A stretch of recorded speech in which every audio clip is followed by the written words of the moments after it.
A Shocker on Shock Street, book number 35 in the Goosebumps series, by R.L. Stine, capital S-T-I-N-E. A Parachute Press book, published by Scholastic Incorporated, Toronto. Copyright 1995 by Parachute Press Incorporated. This work is reproduced in alternate format under license from the Canadian Copyright Licensing Agency, CanCopy. Narrated by Jody Cramps. Recorded by volunteers in the studios of the CNIB Library for the Blind, Toronto, exclusively for the use of individuals unable to read print due to a visual or physical handicap. This book is protected by copyright and may not be duplicated. From the book cover, talk about shock treatment. Erin Wright and her best friend Marty love horror movies, especially Shocker on Shock Street movies. All kinds of scary creatures live on Shock Street. The Toadinator, Ape-Face, the Mad Mangler. But when Erin and Marty visit the new Shocker Studio theme park, they get the scare of their lives. First, their tram gets stuck in the Cave of the Living Creeps. Then they're attacked by a group of enormous praying mantises.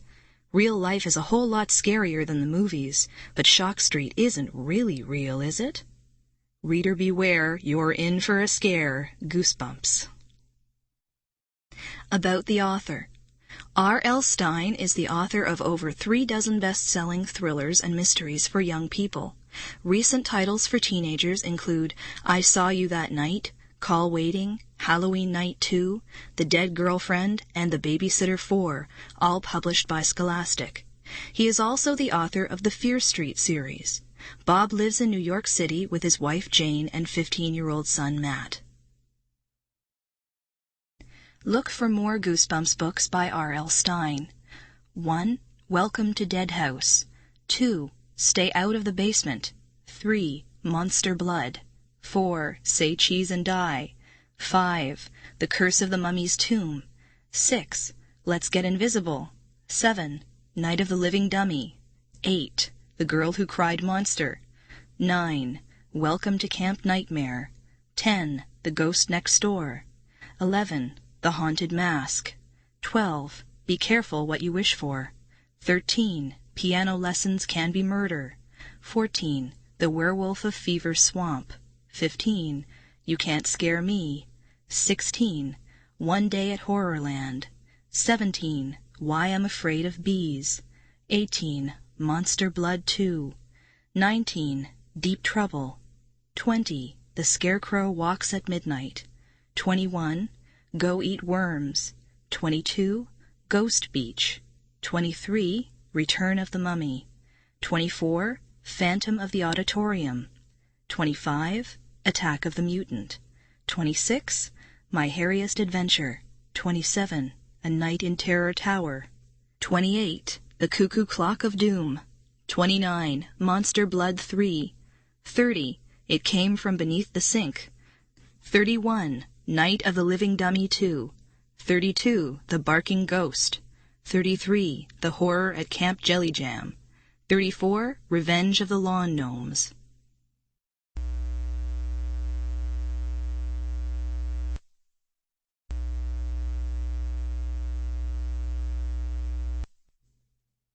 Chapter 1.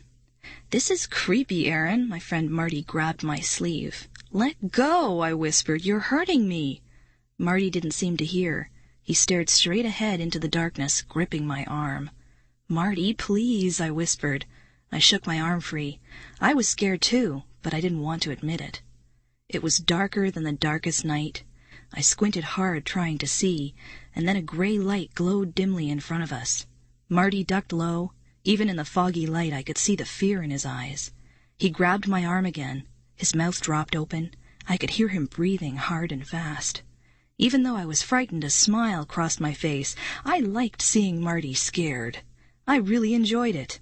I know, that's terrible, I admit it. Erin Wright is a bad person. What kind of a friend am I?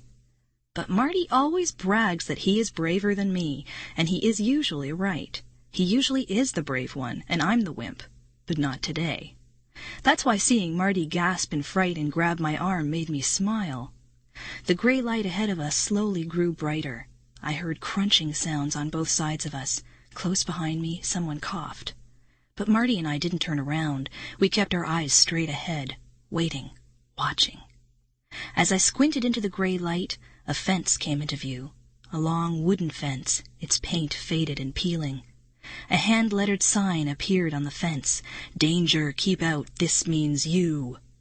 Marty and I both gasped when we heard the scraping sounds. Soft at first, then louder, like giant claws scraping against the other side of the fence. I tried to swallow, but my mouth suddenly felt dry. I had the urge to run, just turn and run as fast as I could, but I couldn't leave Marty there all alone. And besides, if I ran away now, he would never let me forget it. He'd tease me about it forever. So I stayed beside him, listening as the scraping, clawing sounds turned into banging, loud crashes. Was someone trying to break through the fence? We moved quickly along the fence, faster, faster, until the tall, peeling fence pickets became a gray blur. But the sound followed us. Heavy footsteps on the other side of the fence. We stared straight ahead. We were on an empty street, a familiar street. Yes, we had been here before. The pavement was puddled with rainwater. The puddles glowed in the pale light from the street lamps. I took a deep breath. Marty gripped my arm harder. Our mouths gaped open. To our horror, the fence began to shake. The whole street shook. The rain puddles splashed against the curb. The footsteps thundered closer. "Marty!" I gasped in a choked whisper. Before I could say another word, the fence crumbled to the ground and the monster came bursting out. It had a head like a wolf, snapping jaws of gleaming white teeth, and a body like a giant crab. It swung 4 huge claws in front of it, clicking them at us as its snout pulled open in a throaty growl. "No!" Marty and I both let out howls of terror. We jumped to our feet, but there was nowhere to run.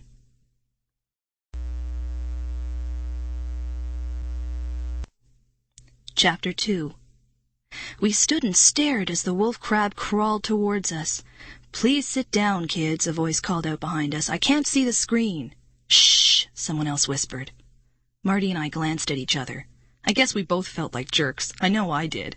We dropped back into our seats and watched the wolf crab scamper across the street, chasing after a little boy on a tricycle.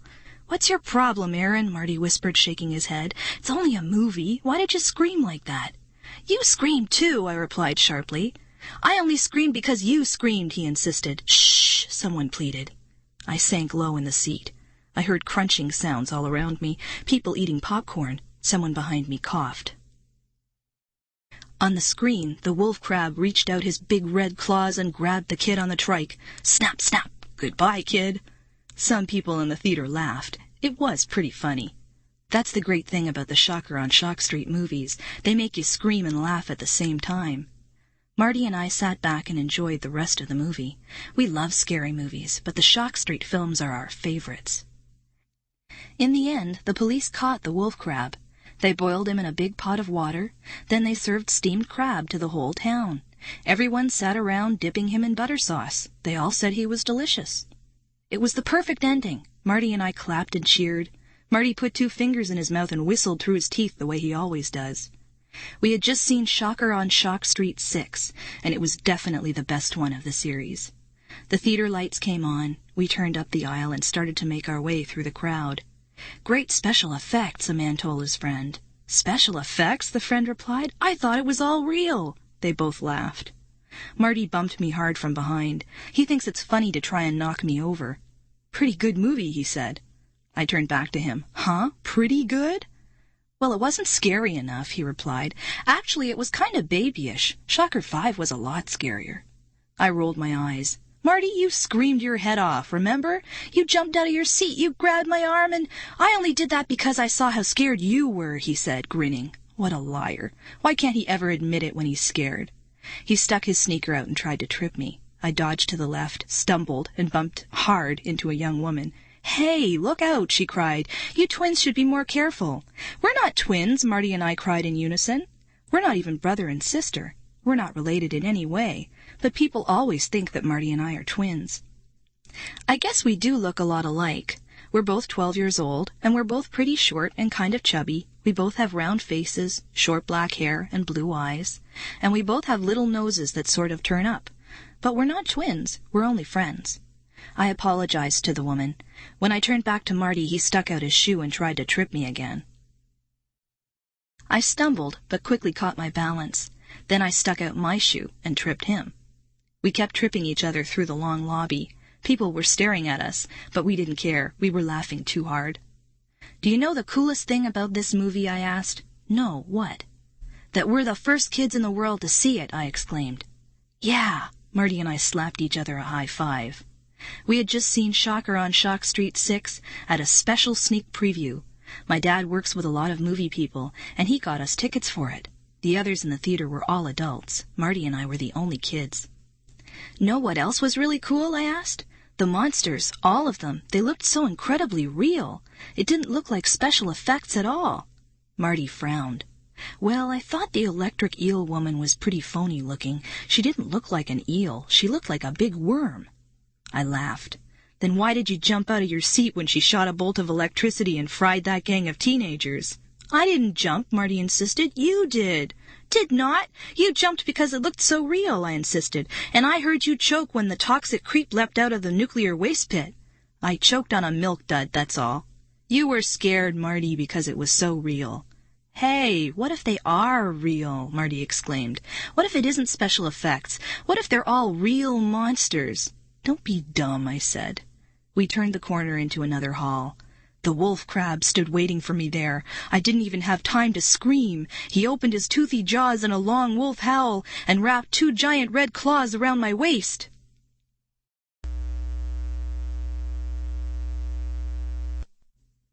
Chapter 3. I opened my mouth to scream, but only a squeak came out. I heard people laughing. The big claws slid off my waist. Plastic claws. I saw 2 dark eyes staring out at me from behind the wolf mask. I should have known that it was a man in a costume, but I didn't expect him to be standing there. I was surprised, that's all. I blinked at a white flash of light. A man had just taken a picture of the creature. I saw a big red and yellow sign against the wall. "See the movie, then play the game on CD-ROM." "Sorry if I scared you," the man inside the wolf crab costume said softly. "She scares easily," Marty declared. I gave Marty a hard shove, and we hurried away. I turned back to see the creature waving a claw at me. "We've got to go upstairs and see my dad," I told Marty. "Tell me something I don't know." He thinks he's so funny. Dad's office is upstairs from the theater on the 29th floor. We jogged to the elevators at the end of the hall and took one up. Dad has a really cool job. He builds theme parks, and he designs all kinds of rides. Dad was one of the designers of Prehistoric Park. That's the big theme park where you go back to prehistoric times. It has all kinds of neat rides and shows, and dozens of huge dinosaur robots wandering around. And Dad worked on the fantasy film studio tour. Everyone who comes to Hollywood goes on that tour. Dad's idea was the part where you walk through a huge movie screen and find yourself in a world of movie characters. You can star in any kind of movie you want to be in. I know it sounds as if I'm bragging, but Dad is really smart, and he's an engineering genius. I think he is the world expert on robots. He can build robots that will do anything, and he uses them in all his parks and studio tours. Marty and I stepped off the elevator on the 29th floor. We waved to the woman at the front desk. Then we hurried to Dad's office at the end of the hall. It looks more like a playroom than an office. It's a big room, huge really, filled with toys and stuffed cartoon characters, movie posters and models of monsters. Marty and I love to roam around the office, staring at all the neat stuff. On the walls, Dad has great posters from a dozen different movies. On a long table, he has a model of the tumbler, the upside-down roller coaster he designed. The model has little cars that really screech around the tracks. And he has a lot of cool stuff from Shock Street, like one of the original furry paws that Wolf Girl wore in Nightmare on Shock Street. He keeps it in a glass case on the windowsill. He has models of tram cars and little trains and planes and rockets, even a big silver plastic blimp. It's radio-controlled, and he can make it float round and around his office. What a great place! I always think of Dad's office as the happiest place in the world. But today, as Marty and I stepped inside, Dad didn't look too happy. He hunched over his desk with the telephone to his ear. His head was lowered, his eyes down. He kept a hand pressed against his forehead as he mumbled into the phone. Dad and I don't look at all alike. I'm short and dark, he's tall and thin, and he has blonde hair, although there's not much left of it. He's pretty bald. He has the kind of skin that turns red easily. His cheeks get real pink when he talks, and he wears big round glasses with dark frames that hide his brown eyes. Marty and I stopped at the doorway. I don't think Dad saw us. He stared down at the desk. He had his tie pulled down and his shirt collar open. He muttered for a short while longer. Marty and I crept into the office. Finally, Dad set down the phone. He raised his eyes and saw us. "Oh, hi, you two," he said softly. His cheeks turned bright pink. "Dad, what's wrong?" I asked. He sighed. Then he pulled off his glasses and pinched the bridge of his nose. "I have very bad news, Erin. Very bad news."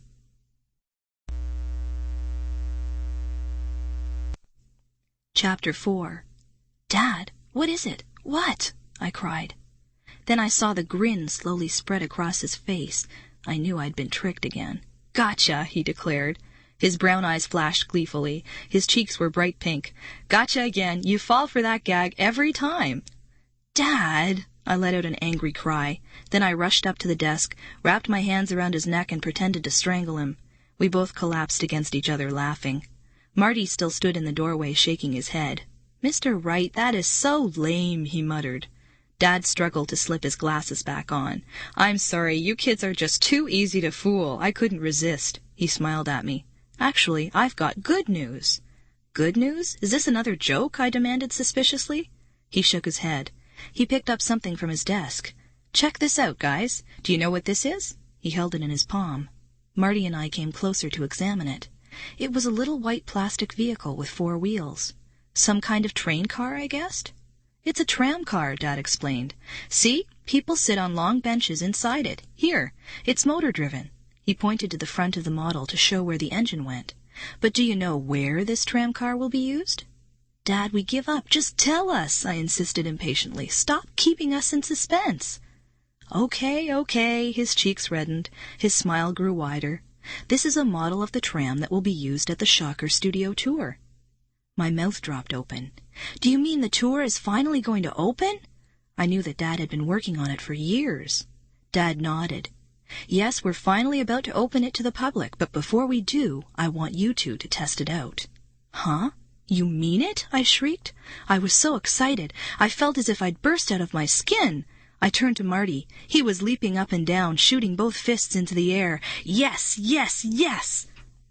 "I built this whole tour," Dad said, "and I want you two to be the first kids in the world to go on it. I want to know your opinion, what you like and what you don't like." "Yes, yes, yes!" Marty kept leaping into the air. I thought I might have to tie a rope around his waist and hold on to it to keep him from floating away. "Dad, the Shock Street movies are the best!" I cried. "This is awesome!" And then I added, "Is the tour very scary?" Dad rested a hand on my shoulder. "I hope so," he replied. "I tried to make it as scary and real as I could. You get on the tram and you ride through the whole movie studio. You get to meet all of the characters from the horror movies, and then the tram takes you on a slow ride down Shock Street." "The real Shock Street?" Marty cried. "Do you mean it? You get to ride down the real street where they make the movies?" Dad nodded. "Yes, the real Shock Street." "Yes, yes, yes!" Marty started pumping his fists in the air again, shouting like a maniac. "Awesome!" I cried. "Totally awesome!" I was as excited as Marty. Suddenly Marty stopped leaping. His expression turned serious. "Maybe Erin shouldn't go," he told my dad. "She gets too scared." "Huh?" I cried. "She was so scared during the movie sneak preview, I had to hold her hand," Marty told Dad. "What a liar." "Give me a break," I cried angrily. "If anyone was a scaredy-cat wimp, it was you, Marty." Dad raised both hands to signal halt. "Calm down, guys," he said softly. "No arguing. You have to keep together. You know you two will be the only ones on the tour tomorrow. The only ones." "Yes!" Marty cheered happily. "Yes, yes!" "Wow, that's great," I cried. "It's totally great. It's going to be the best." Then I had an idea. "Can Mom come too? I bet she would really enjoy it." "Excuse me?" Dad squinted at me through his glasses. His whole face turned bright red. "What did you say?" "I asked if Mom could come too," I repeated. Dad kept staring at me for a long time, studying me. "Are you feeling okay, Erin?" he asked finally. "Yes, fine," I replied meekly. I suddenly felt very confused and upset. What had I done wrong? Was something wrong with Mom? Why was Dad staring at me like that?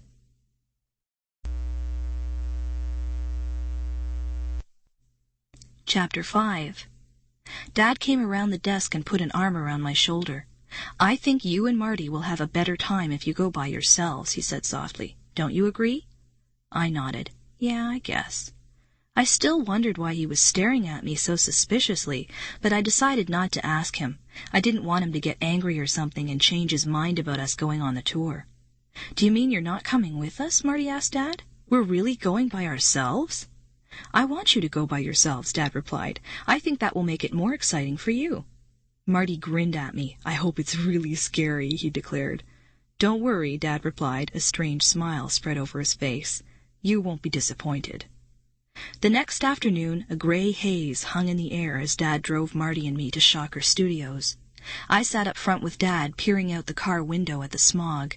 "It's so gloomy out," I murmured. "Perfect for a horror movie tour," Marty chimed in from the back seat. He was so excited he could barely sit still. He kept bouncing his legs up and down and tapping his hands on the leather seat. I had never seen Marty so crazed.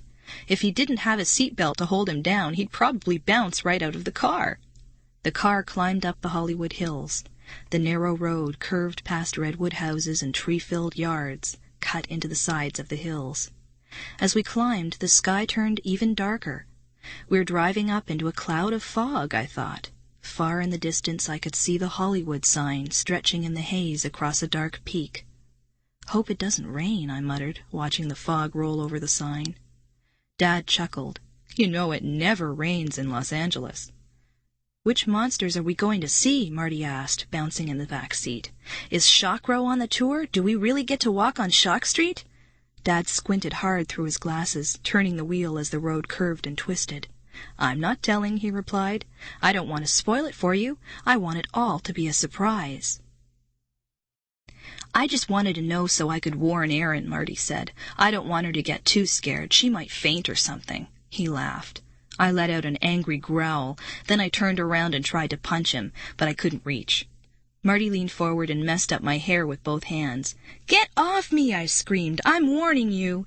"Take it easy, guys," Dad said softly. "We're here." I turned and stared out the windshield. The road had flattened out. Up ahead, an enormous sign proclaimed Shocker Studios in scary blood-red letters. We drove slowly up to the huge iron gates in the front. The gates were closed. A guard in a small black booth sat reading a newspaper. I glimpsed gold-script letters above the gate. They spelled out one word: Beware. Dad pulled right up to the gate, and the guard peered up. He gave Dad a big smile. Then he pressed a button, and the gates slowly swung open. Dad drove the car into the tall white parking garage beside the studio. He parked in the first space next to the entrance. The garage seemed to stretch on forever, but I could see only 3 or 4 other cars inside. "When we open next week, this garage will be jammed," Dad said. "There will be thousands of people here, I hope." "And today we're the only ones," Marty cried excitedly, jumping out of the car. "We're so lucky," I agreed.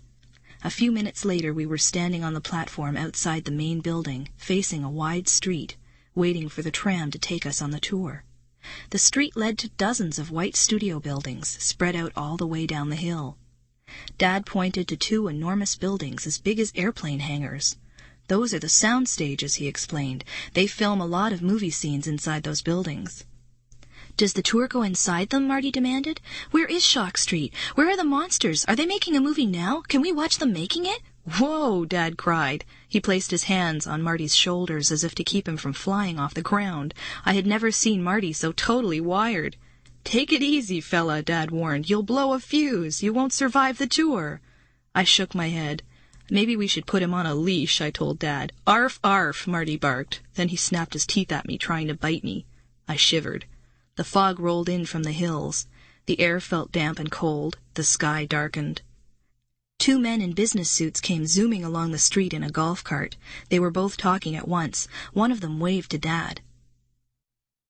"Can we ride in one of those carts?" Marty asked. Can Erin and I each have our own cart?"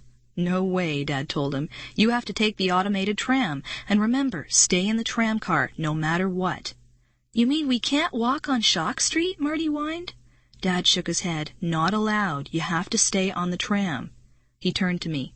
"I'll be waiting for you here on the platform when you get back. I want a full report. I want to know what you like and what you don't like. And don't worry if things don't work exactly right. There are still a few bugs to work out." "Hey, here comes the tram," Marty cried, hopping up and down and pointing.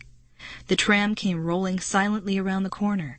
I counted 6 tram cars in all. They were shaped like roller coaster cars, open on top, only much longer and wider. The cars were black. A grinning white skull was painted on the front of the first car. A young red-haired woman wearing a black uniform was seated on the first bench in the front car.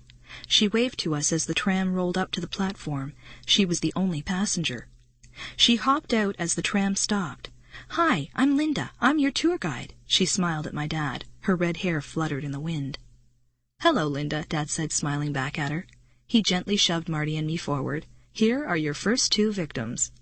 Linda laughed and asked us our names. We told her. "Can we ride in front?" Marty asked eagerly. "Yes, of course," Linda replied. "You can sit anywhere you want. This whole ride is just for you." "All right," Marty cried. He slapped me a high five. Dad laughed. "I think Marty is ready to begin," he told Linda. Linda pushed her red hair out of her face. "You can start right away, guys, but first there's something I have to do." She leaned over the tram car and tugged out a black canvas bag. "This will only take a second, guys." She pulled a red plastic gun from the bag. "This is a Shocker stun ray blaster." She gripped the plastic pistol tightly. It looked like something in a Star Trek movie. Her smile faded. Her green eyes narrowed. "Be careful with these blasters, guys. They can freeze a monster in its track from 20 feet. She handed the blaster to me. Then she reached into her bag to get one for Marty. "Don't fire them unless you have to." She swallowed hard and bit her lower lip. "I sure hope you don't have to."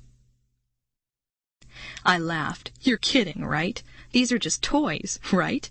She didn't answer. She pulled another blaster from her bag and started to bring it to Marty. But she stumbled over a cord on the platform. "Oh!" She let out a startled cry as the blaster went off in her hand. A loud buzz, a bright ray of yellow light, and Linda stood frozen on the platform.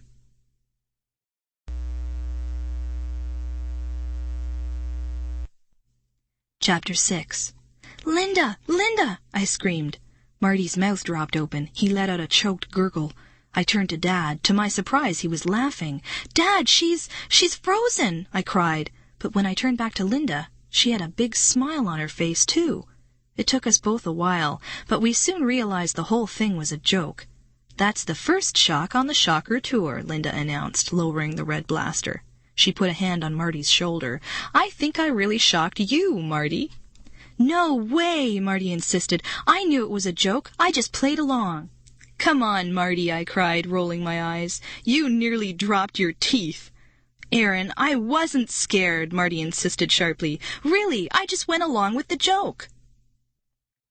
"Do you really think I'd fall for a dumb plastic blaster gun?"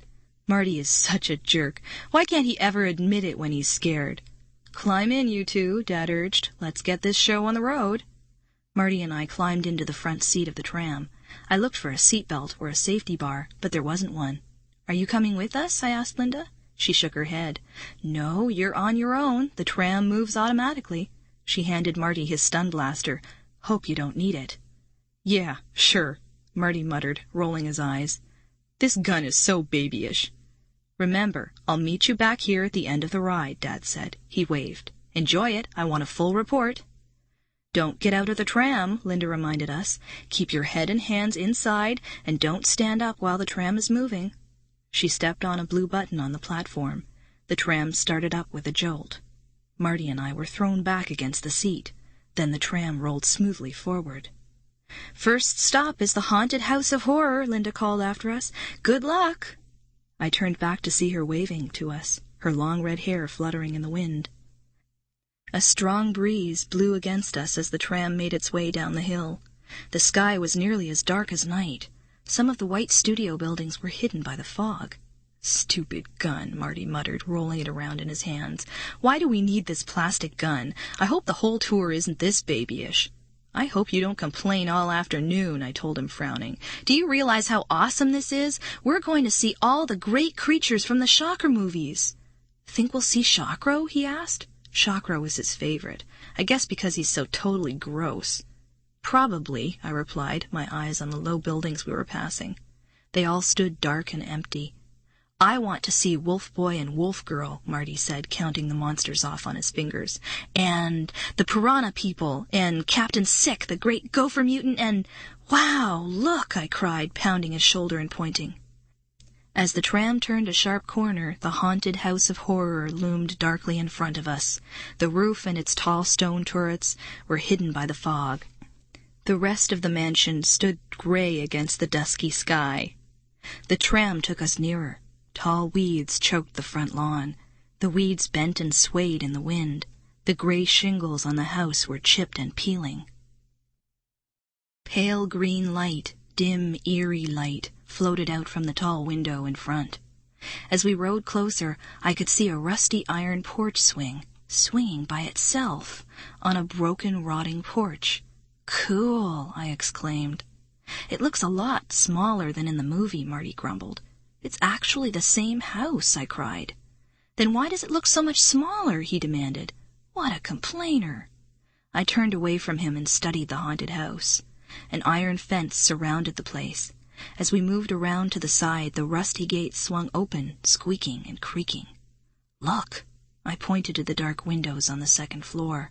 The shutters all flew open at once, then banged shut again. Lights came on in the windows. Through the window shades, I could see the silhouettes of skeletons hanging, swinging slowly back and forth. "That's kind of cool," Marty said, "but not too scary." He raised his plastic gun and pretended to shoot at the skeletons. We circled the haunted house of horrors once.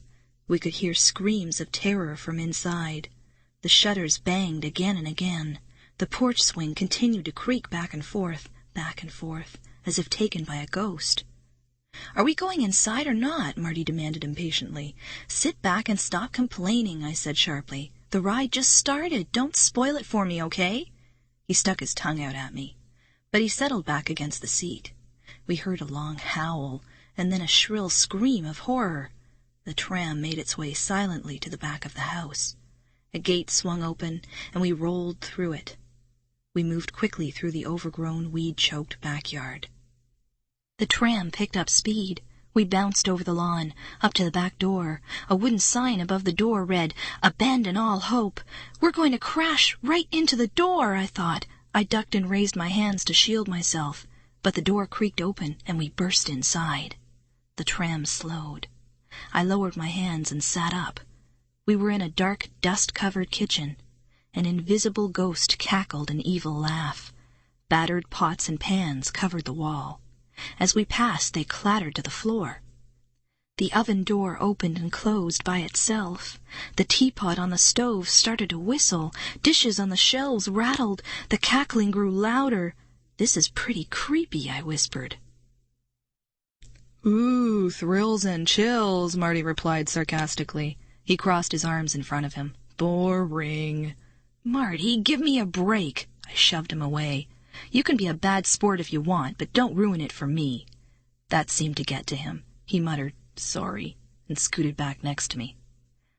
The tram moved out of the dark kitchen into an even darker hallway. Paintings of goblins and ugly creatures hung on the hallway walls.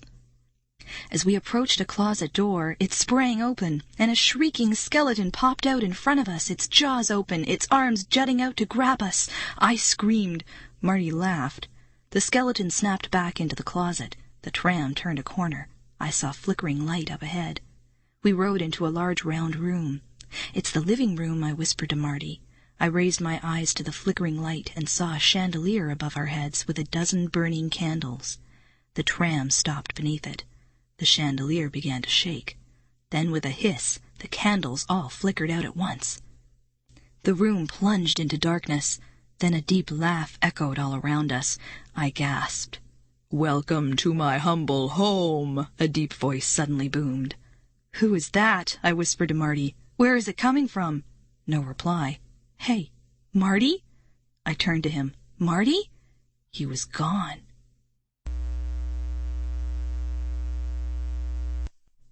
Chapter 7.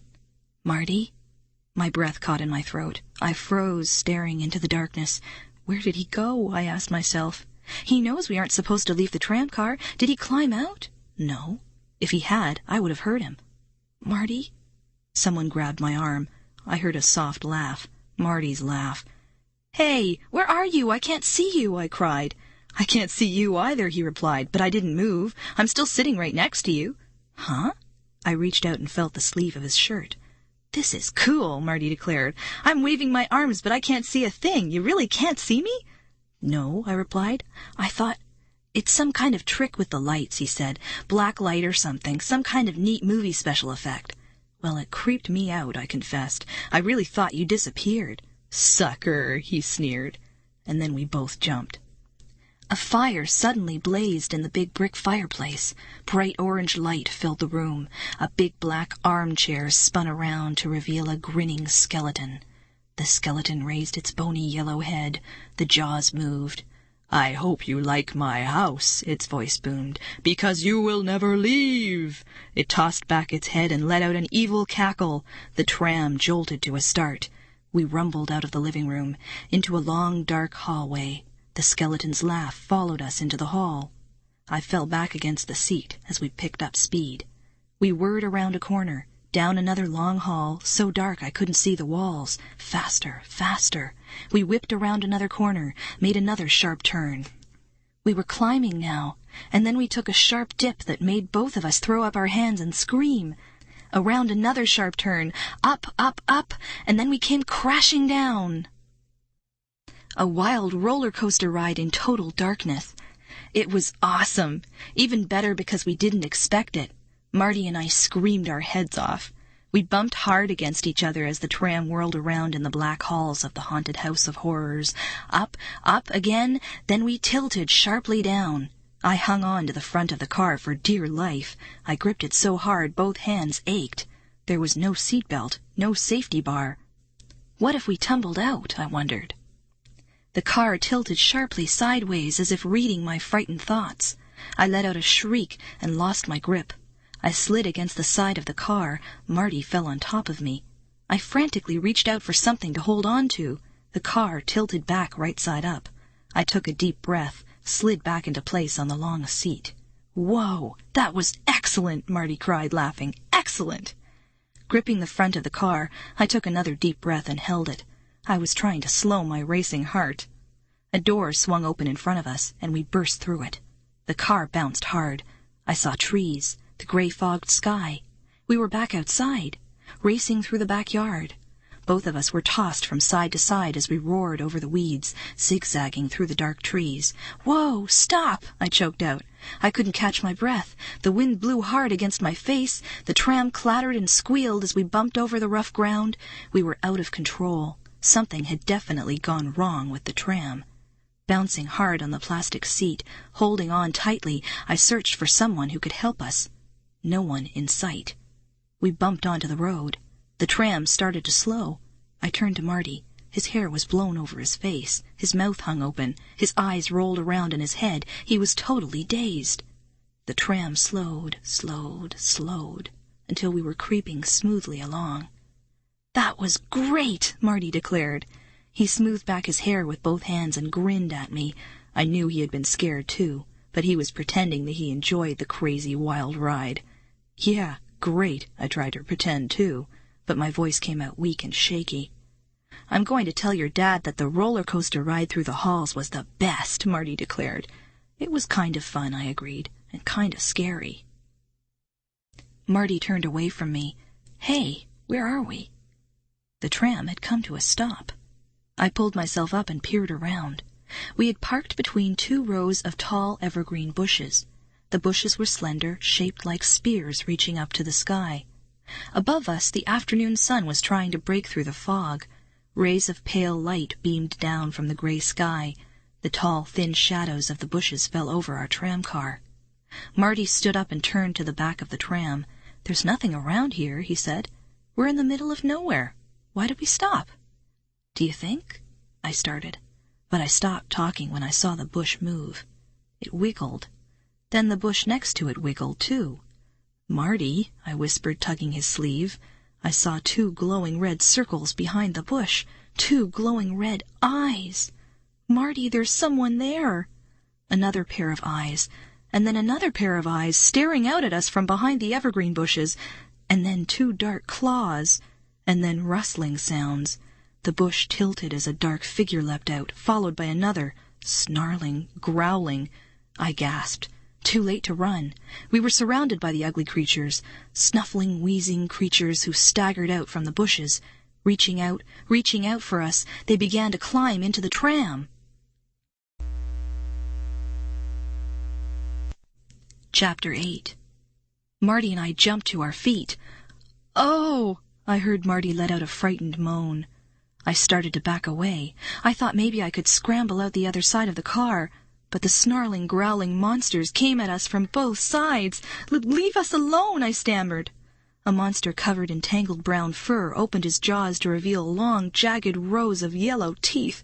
His hot breath exploded in my face. He stepped closer. Then he swiped at me with a fat paw and uttered a menacing roar. "Would you like an autograph?" he growled. I gaped at him, my mouth hanging down to my knees. "Huh?" "Autographed photo?" he asked. He raised his furry paw again. He held a black and white snapshot in it. "Hey! You're Ape-Face!" Marty cried, pointing. The hairy creature nodded his head. He raised the photo to Marty. "Want a photo? This is the autographing part of the tour." "Yeah, okay," Marty replied. The big ape pulled a marker from behind his ear and bent to sign the photo for Marty. Now that my heartbeat was returning to normal, I began to recognize some of the other creatures. The guy covered in purple slime was the toxic wild man, and I recognized Sweet Sue, the walking, talking baby doll with real hair you can brush. Sweet Sue was really a mutant murderer from Mars. The frog-faced guy, covered from head to toe with purple and brown warts, was the Fabulous Frog, also known as the Toadinator. He starred in Pond Scum and Pond Scum 2, 2 of the scariest movies ever made. "Frog, can I have your autograph?" I asked. "Gribbit, gribbit," he croaked, and slipped a pen into his wart-covered hand.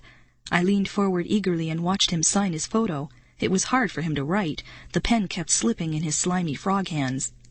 Marty and I collected a bunch of autographs. Then the creatures went snarling and wheezing back into the bushes.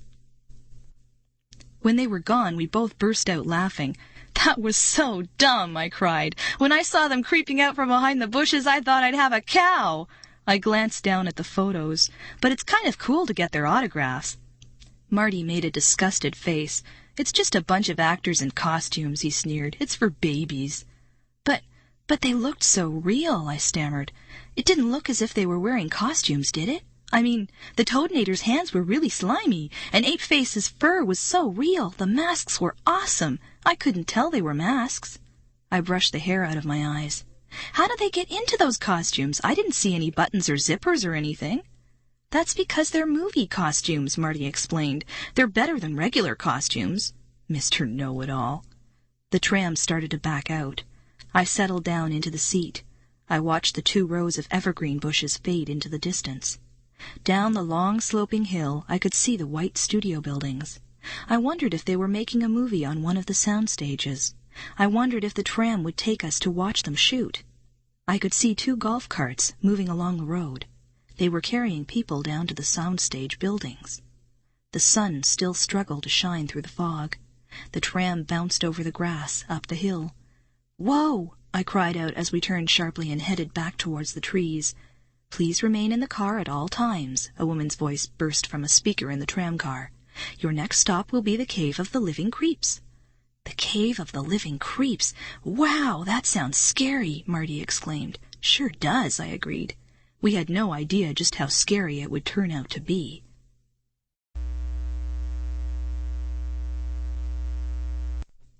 Chapter 9. The tram zigzagged its way through the trees. Their shadows rolled over us like dark ghosts. We moved so silently. I tried to imagine what the ride would be like if the tram was packed with excited kids and adults. I decided it would be a lot less scary with a crowd. But I wasn't complaining. Marty and I were really lucky to be the first kids ever to try out this ride. "Wow!" Marty grabbed my arm as the Cave of the Living Creeps loomed in front of us. The mouth of the cave was a huge, dark hole cut into the side of the hill. I could see pale silvery light flickering past the entrance. The tram slowed down as we approached the dark opening. A sign above the entrance had one word carved roughly into it: farewell. The tram car lurched forward. "Hey!" I cried out and ducked my head. What a tight squeeze! Into the dim, flickering light. The air instantly grew colder and damp.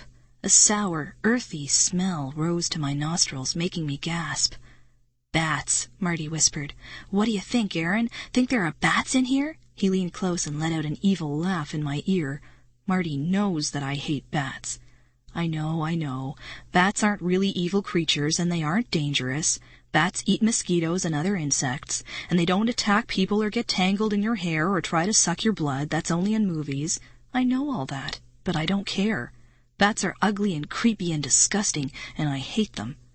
One day I told Marty how much I hate bats, and so he's been teasing me about them ever since. The tram moved deeper into the cave. The air grew colder. The sour aroma nearly choked me. "Look, over there!" Marty screamed. "A vampire bat!" "Huh? Where?" I couldn't help myself. I cried out in alarm. Of course it was one of Marty's dumb jokes. He laughed like a maniac. I growled at him and punched him hard on the shoulder. "You're not funny, you're just dumb." That made him giggle even harder. "I'll bet there are bats in this cave," he insisted.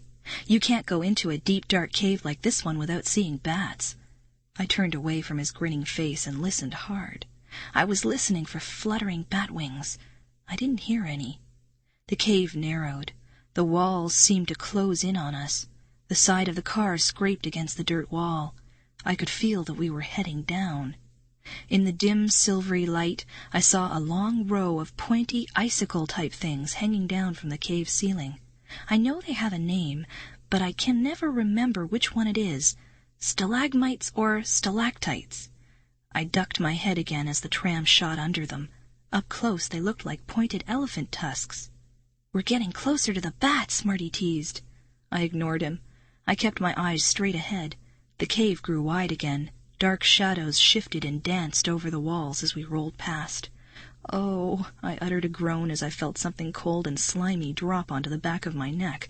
I jerked away and turned sharply to Marty. "Cut it out!" I snapped. "Get your cold hands off me!" "Who, me?"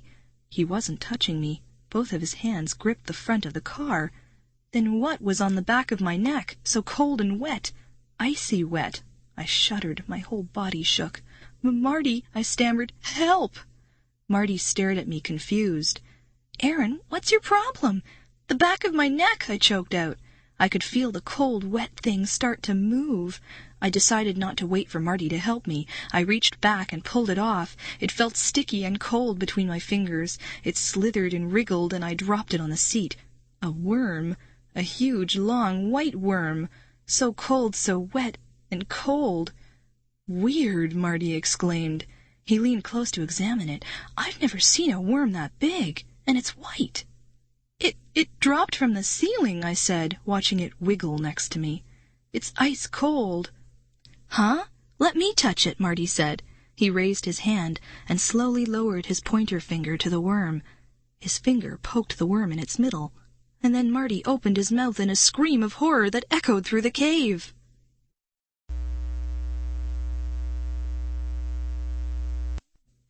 Chapter 10. "What is it?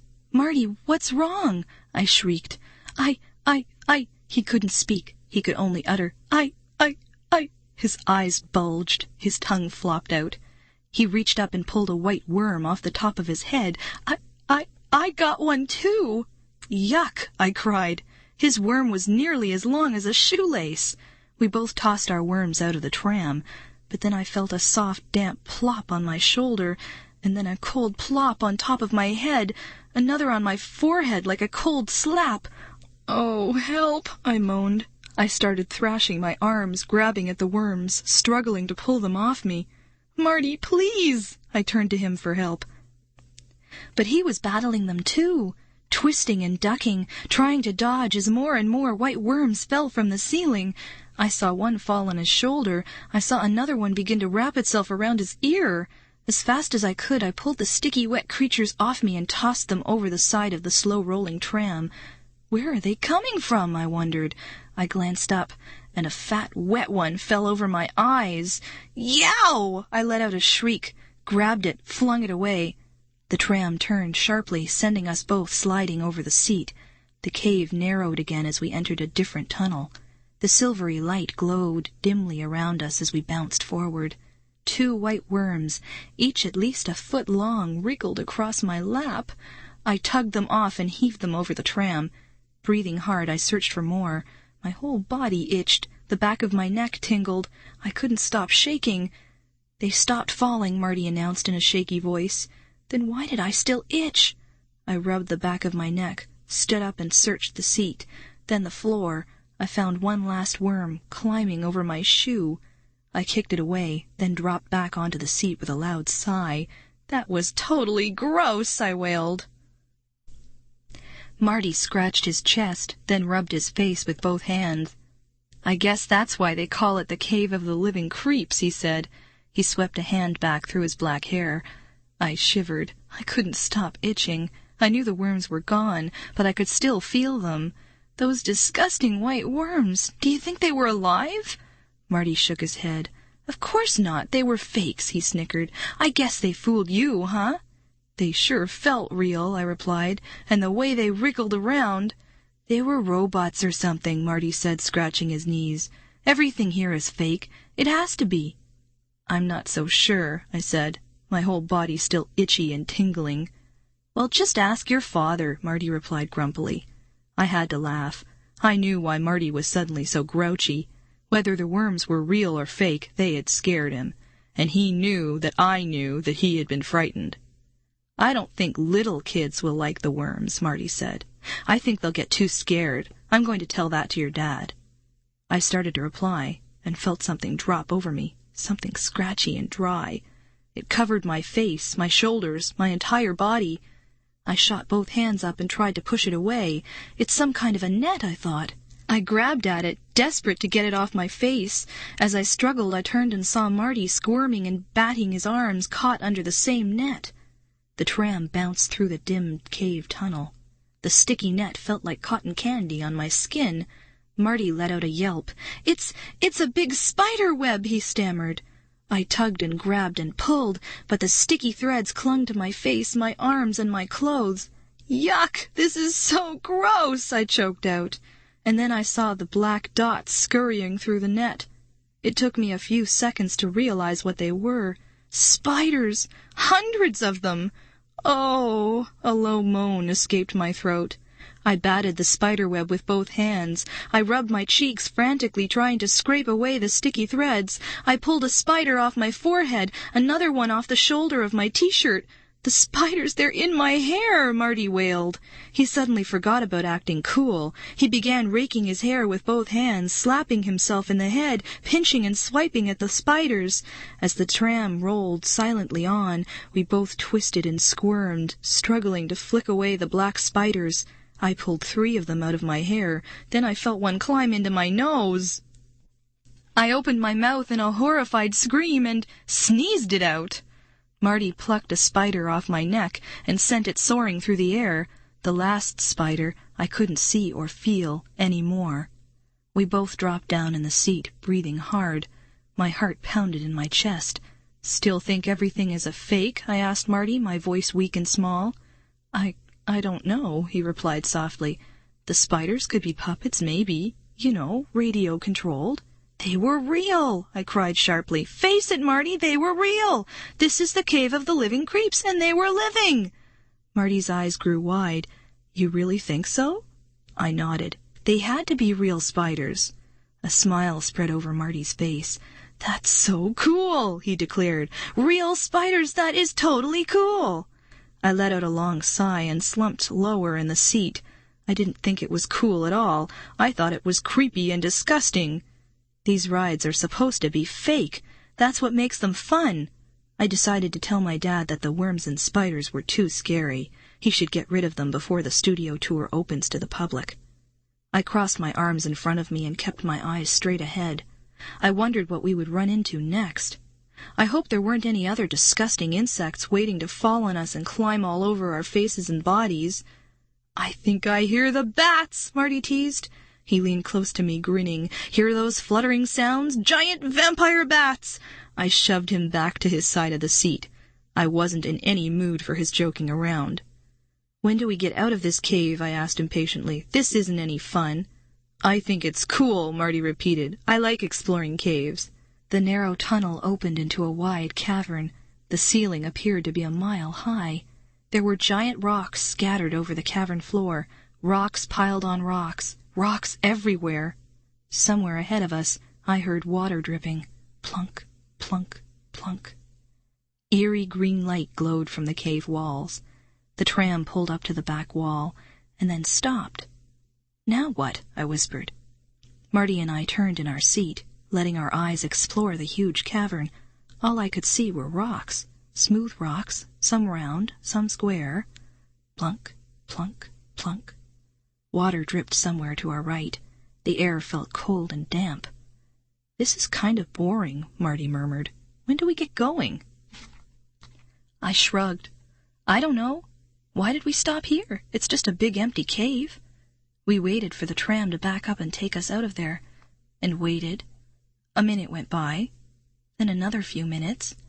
We both turned around and got up on our knees, peering to the back of the tram. Nothing moved. We listened to the steady drip of water echoing off the high stone walls. No other sound.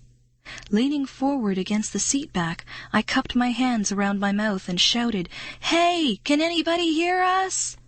I waited, listening. No reply. "Can anybody hear us?" I tried again. "I think we're stuck here." No reply, just the steady drip, drip, drip. I waited, squinting hard into the glow of green light. Why wouldn't the tram get moving? Had it broken down? Were we really stuck here? I turned to Marty. "What's up with this tram? Do you think we're—" "Hey!" I gasped as I stared at the empty seat beside me. I reached both hands out. I grabbed for Marty. Another lighting trick? Another optical illusion? "Marty? Hey, Marty!" I croaked. A cold shiver rolled down my back. This time, Marty was really gone.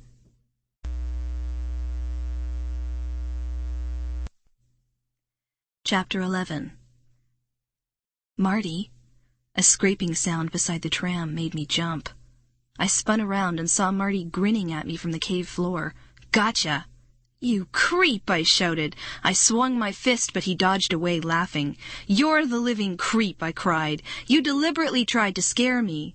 "It isn't too hard a job," he shot back. His smile faded. I climbed down to check things out.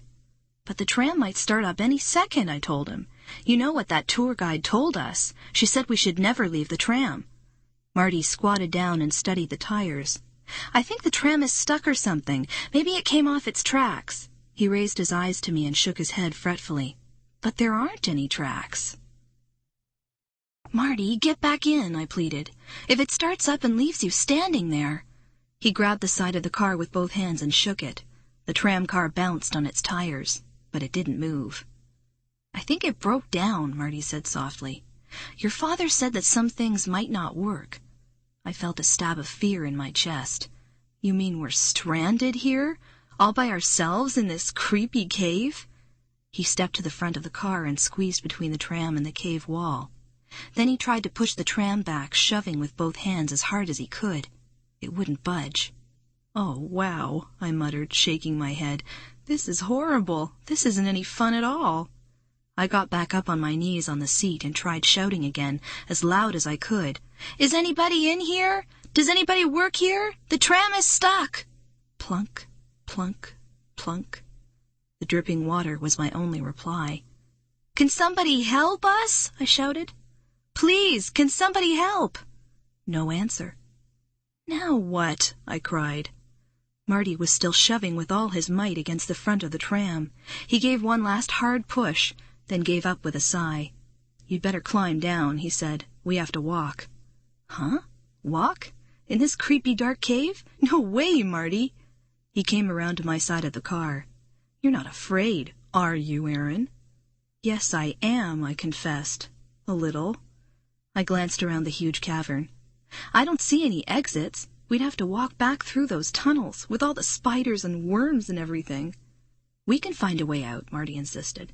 There's got to be a door somewhere. They always build emergency exits in these theme park rides. I think we should stay in the tram, I said uncertainly. If we stay here and wait, someone will come and find us.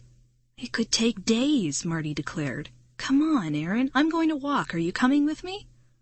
I shook my head, my arms crossed tightly in front of me. No way, I insisted. I'm staying here.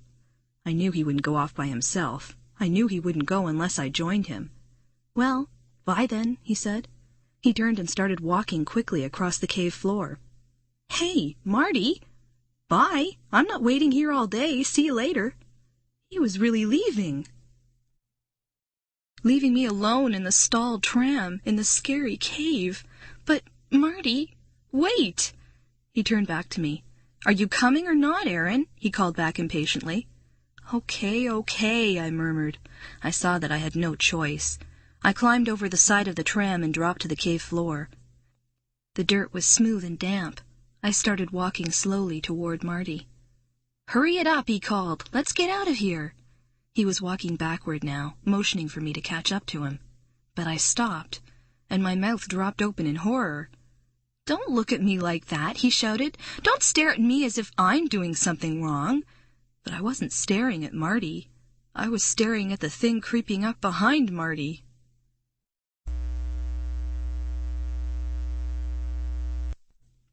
Chapter 12. I struggled to warn Marty, but only frightened grunts escaped my throat. He kept backing up, backing right into the enormous creature. Erin, get a move on. What's your problem? He demanded. I finally managed to point. Huh? Marty spun around and saw it too. Whoa! He screamed. His sneakers slid on the soft cave floor as he came running back to me. What is that thing? At first I thought it was some kind of machine.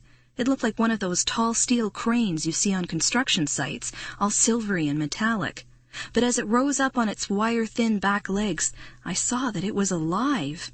It had round black eyes the size of billiard balls. They spun wildly in its skinny silver skull. 2 slender antennae bobbed at the top of the head. Its mouth appeared soft, mushy. A gray tongue darted out between long, bristly whiskers. Its long body stretched back like a folded-up leaf. As it stood, it waved its front legs, short white sticks. The whole creature looked like some kind of gross stick figure. Its long back legs bent and sprang forward, bent then sprang forward. The thick tongue swung from side to side. The black eyes stopped whirling and focused on me. Is it a grasshopper? I choked out. Marty and I had both backed up to the tram. Waving its stick arms, the creature sprang closer, its antennae circling slowly on top of its head. Marty and I pressed our backs against the cold cave wall. We couldn't move back any farther. I think it's a praying mantis, Marty replied, staring up at it. The insect had to be at least 3 times as tall as us. As it moved forward, its head nearly scraped the cave ceiling. The tongue licked its soft, mushy mouth. The mouth puckered and made loud sucking sounds. My stomach lurched. The sound was so sick. The round black eyes stared down at Marty and me. The giant praying mantis, its body shining like aluminum, took another hopping step toward us. It started to lower its head.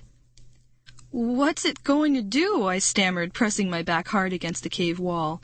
To my surprise, Marty suddenly started to laugh. I turned to him and grabbed his shoulder. Was he totally losing it? Marty, are you okay? Of course, he replied. He pulled away from me and took a step toward the towering insect. Why should we be scared, Erin? It's a big robot. It's programmed to walk up to the tram. Huh? But, Marty, it's all on a computer, he continued, staring up as the big head bobbed lower on its stick body.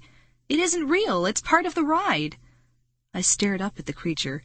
Big drops of saliva rolled off its fat tongue and hit the cave floor with a splat. It's, really lifelike, I murmured. Your dad is a genius at this stuff, Marty declared. We'll have to tell him what a good job he did on the praying mantis. He laughed. Your dad said there were still some bugs, remember? This must be one of them. The insect rubbed its front legs together. It made a shrill whistling sound. I covered my ears. The high-pitched note made my ears ache. I was still holding my ears as a second giant praying mantis hopped out from behind a tall rock. "Look, another one!" Marty cried, pointing. He tugged my arm. "Wow, they move so smoothly, you can't even tell that they're machines." The two silvery insects chittered at each other. A sharp, shrill, metallic sound. Their black eyes twirled. Their antennae rotated rapidly, excitedly. Gobs of saliva rolled off their tongues and splattered to the floor. The second one flashed silvery wings on its back, then quickly closed them up again. "Great-looking robots," Marty declared. He turned to me. "We'd better get back in the tram. It'll probably start up again now that we've seen these giant bugs." The two insects chittered to each other. They hopped closer, their stick-like legs springing hard, bouncing off the smooth cave floor. "I hope you're right," I told Marty. "Those insects are too real. I want to get out of here." I started to follow him to the tram car. The first mantis leapt forward quickly. It hopped between us and the tram, blocking our path. "Hey!" I cried. We tried to step around it, but it took a big hop to stay in front of us. It won't let us pass," I stammered. "Oh!" I cried out as the big creature suddenly swung down and slammed its head against my chest. The powerful headbutt sent me sprawling backward. "Hey, stop that!" I heard Marty shout. "That machine must be broken." Its black eyes glowing, the mantis lowered its head again and gave me another hard push toward the center of the cave. Its partner moved quickly to trap Marty. It lowered its body and prepared to headbutt Marty, but Marty quickly backed away, raising his hands in front of him like a shield. He hurried to join me. I heard scraping sounds, shrill chirps and chittering. I spun around to discover two more huge, ugly mantises climbing out from behind rocks. Then two more, their antennae twisting excitedly, their fat gray tongues rolling around their open mouths. Marty and I huddled together in the middle of the cavern as the creatures hopped and scraped around us. Then they rose up high on their hind legs, their black eyes gleaming, their short stick arms waving. We're surrounded," I cried.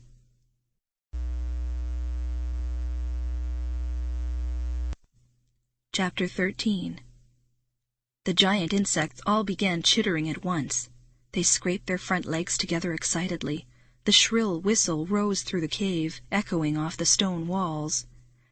They formed a circle around us, leaning back on their spindly hind legs, moving closer, tightening the circle.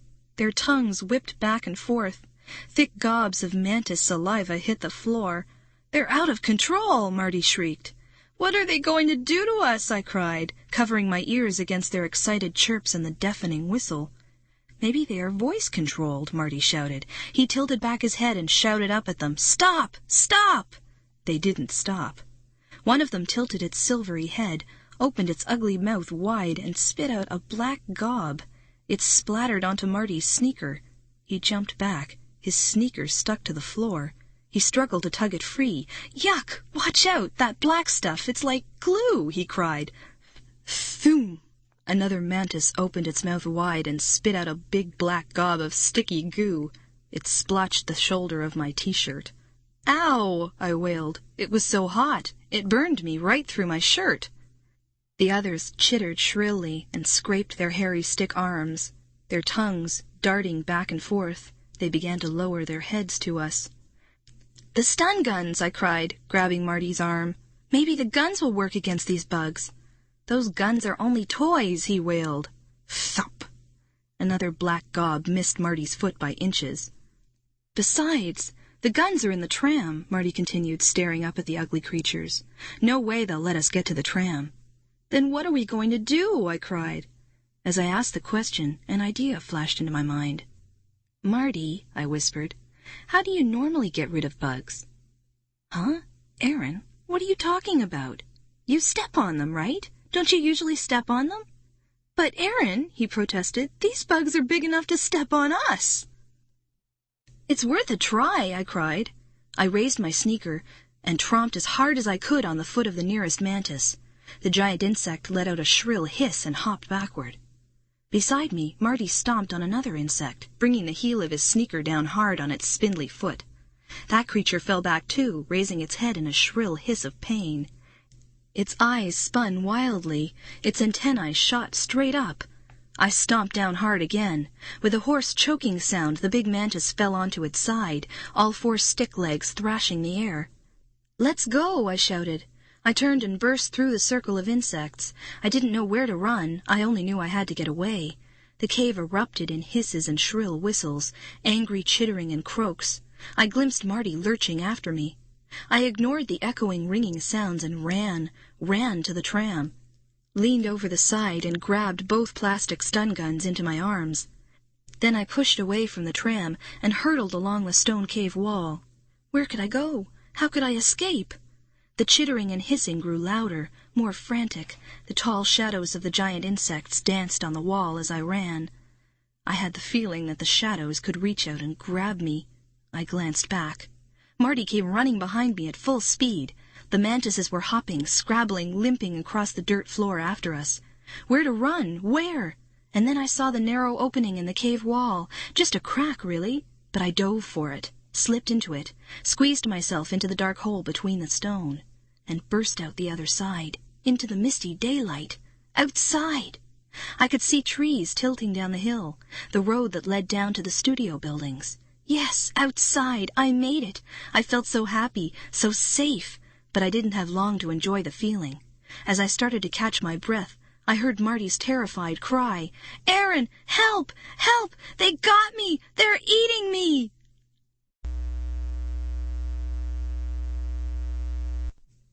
Chapter 14.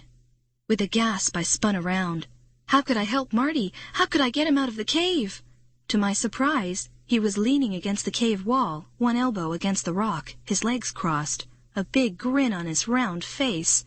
"April Fools," he said. "Yeah!" I let out an angry scream. Then I dropped the two plastic pistols and rushed at him, ready to pound him with my fists. "You jerk! You scared me to death!" He laughed and dodged to the side as I came at him. I swung my fist and hit air. "Don't play any more dumb jokes like that," I cried breathlessly. "This place is too scary, those big insects." "Yeah, they were scary," he agreed, his smile fading. "They were so real. How do you think they made them spit like that?" I shook my head. "I don't know," I muttered. I had a heavy feeling in my stomach. I knew it was a crazy idea, but I was beginning to think these creatures we were seeing were real. Maybe I've seen too many scary movies, but the big praying mantises and the white worms and all the other creatures and monsters really seemed to be alive. They didn't move like mechanical creatures. They appeared to breathe, and their eyes focused on Marty and me as if they could really see us. I wanted to tell Marty what I was thinking, but I knew he would only laugh at me. He was so sure that they were all robots and that we were seeing some awesome movie special effects. Of course, that made sense. We were on a movie studio tour, after all. I hoped Marty was right. I hoped it was all tricks, movie magic. My dad was a genius when it came to designing mechanical creatures and building theme park rides. And maybe that's all we were seeing. Maybe Dad had really outdone himself this time. But the heavy feeling in my stomach wouldn't go away. I had the feeling that we were in danger. Real danger. I had the feeling that something had gone wrong here, that something was out of control. I suddenly wished we weren't the first two kids to try out the tour. I knew it was supposed to be a thrill to be the only ones here, but it was too quiet, too empty, too scary. It would be so much more fun if hundreds of other people were along with us. I wanted to tell Marty all this, but how could I? He was so eager to prove that he was braver than me, so eager to prove that he wasn't afraid of anything. I couldn't tell him what I was really thinking. I picked up the two plastic stun guns and handed him one. I didn't want to carry them both. He tucked the barrel of his gun into his jeans pocket. "Hey, Erin, look where we are," he cried. He jogged past me, his eyes straight ahead. "Check it out." He started running across the grass. I turned and started to follow him. I didn't want him to get too far ahead. The sky had darkened. The sun had disappeared behind a heavy blanket of clouds. Wisps of gray fog hung low in the cool air. It was nearly evening. We crossed the road and stepped into a town. I mean, it was a movie set of a town. A small town with low 1- and 2-story buildings, small shops, a country-looking general store, big old houses in the block beyond the stores. "Do you think this is a set they really use in the movies?" I asked, hurrying to catch up to Marty.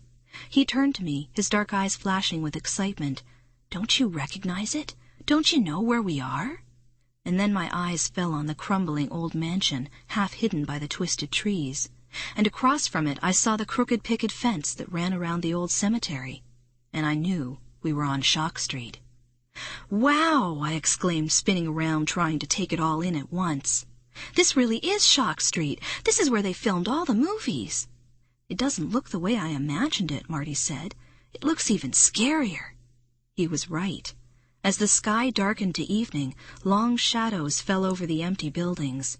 The wind made a moaning sound as it swept around the corner. Marty and I made our way down the street, trying to see everything. We kept crossing from side to side, peering into a dark, dust-covered shop window, then running to examine the front yard of a run-down old mansion. "Check out that empty lot," I said, pointing. "That's where the Mad Mangler hung out, remember? In Shocker 3? Remember? He mangled everyone who walked by." "Of course I remember," Marty snapped. He stepped into the empty lot. Tall weeds bent low, blown by the moaning wind. Shadows moved against the fence at the back. I stayed on the sidewalk and squinted hard, trying to see what cast the shadows.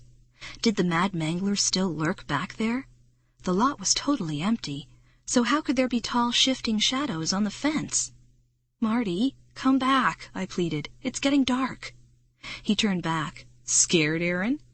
"It's just an empty lot," I told him. "Let's keep walking."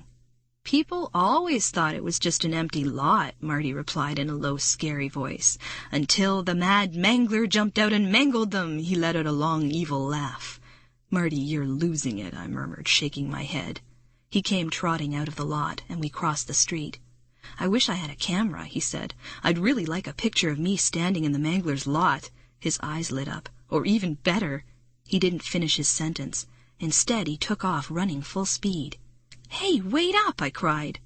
A few seconds later, I saw where he was headed, the old cemetery. He ran up to the cracked and peeling wooden gate and turned back to me. "Even better, I'd like a photo of me standing in the cemetery, the actual set where they filmed Cemetery on Shock Street." "We don't have a camera," I called from the street. "Get away from there." He ignored me and started to open the gate. The bottom was stuck in the grass. Marty tugged hard. Finally, the gate started to pull open, creaking and groaning as it moved. "Marty, let's go," I insisted. "It's getting late. Dad is probably waiting for us, wondering what happened to us." "But this is part of the tour," he insisted. He tugged the heavy gate open just wide enough to squeeze inside the cemetery. "Marty, please, don't go in," I begged. I ran up beside him. "Erin, it's just a movie set," he replied. "You didn't used to be such a total wimp." I just have a bad feeling about this cemetery," I stammered. "A very bad feeling." "It's part of the tour," he repeated. "But this gate was closed," I cried. "It was closed so the people don't go in." I raised my eyes to the cemetery. I saw the old graves tilting up from the ground like crooked teeth. "I have such a bad feeling." Marty ignored me. He tugged the gate open a little wider and slipped into the cemetery. "Marty, please!" I gripped the low fence tightly with both hands and watched him. He took 3 steps toward the old graves. Then his hands shot straight up in the air, and he dropped out of sight.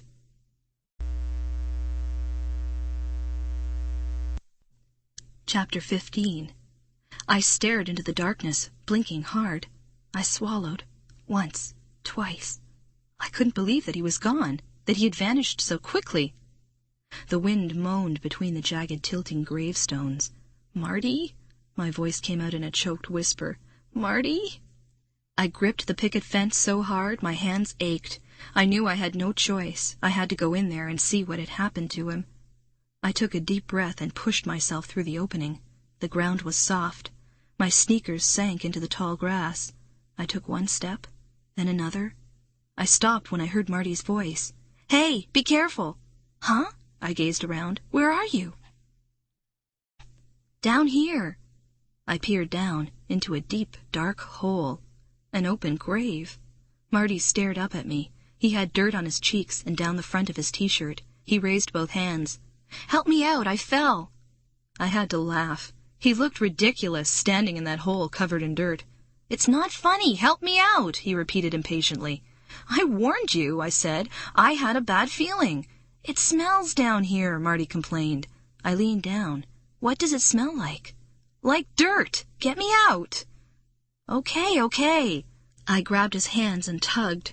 He kicked his feet, digging his toes of his sneakers into the soft dirt. A few seconds later he was back on the ground, frantically brushing himself off. "That was cool," he declared. "Now I can tell people I was in a grave in the Shock Street Cemetery." A chill ran down my back as the wind picked up. "Let's get out of here," I pleaded. Something gray floated silently between two old gravestones. A wisp of fog? A gray cat? "Check out these graves," Marty said, still brushing dirt off his jeans. "They're all cracked and faded. I can barely read the names." "That's so cool. And look how they sprayed cobwebs over that row of stones. Creepy, huh?" "Marty, can we go?" I begged again. "Dad is probably worried by now. Maybe the tram started up again. Maybe we can find it." He ignored me. I watched him lean over a tombstone to read the words cut into it. "Jim's Socks," he read. 1840 to 1887. He laughed. "Jim's Socks, get it? And look at the ones next to it. Bend over, Sid up. These are all funny." I laughed. Bend over and Sid up were pretty funny. My laugh was cut short when I heard a soft cry from the back of the graveyard. I saw another gray wisp dart behind a tombstone. I held my breath and listened hard. The wind whistled through the tall grass. Rising above the wind came another shrill cry. A cat, I wondered? Is the cemetery filled with cats? Or is it a child? Marty heard it too. He moved down the row of stones until he stood beside me. His dark eyes glowed excitedly. "This is so cool. Did you hear the sound effects? There must be a speaker hidden in the ground." Another shrill cry. Definitely human. A girl? I shivered. "Marty, I really think we should try to get back to my dad. We've been here all afternoon and—" "But what about the rest of the tour?" he argued. "We have to see everything."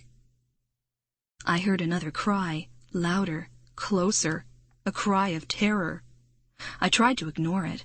Marty was probably right. The cries had to be coming from a loudspeaker somewhere. "How can we finish the tour?" I demanded. "We were supposed to stay on the tram, remember? But the tram— Oh!" I cried out as a hand shot up from the ground in front of us. A green hand. Its long fingers unfolded as if reaching for us. "Whoa!" Marty cried, stumbling back. Another green hand shot up from the dirt. Then two more. Hands reaching up from graves. I let out a frightened gasp. Hands were bursting up through the grass. Hands all around us, their fingers twisting and arching, reaching out. Marty started to laugh. "This is totally awesome, just like in the movie." He stopped laughing as a hand poked up beside him and grabbed his ankle. "Erin, help!" he cried. But I couldn't help. Two green hands had wrapped around my ankles and were pulling me down, down into the grave.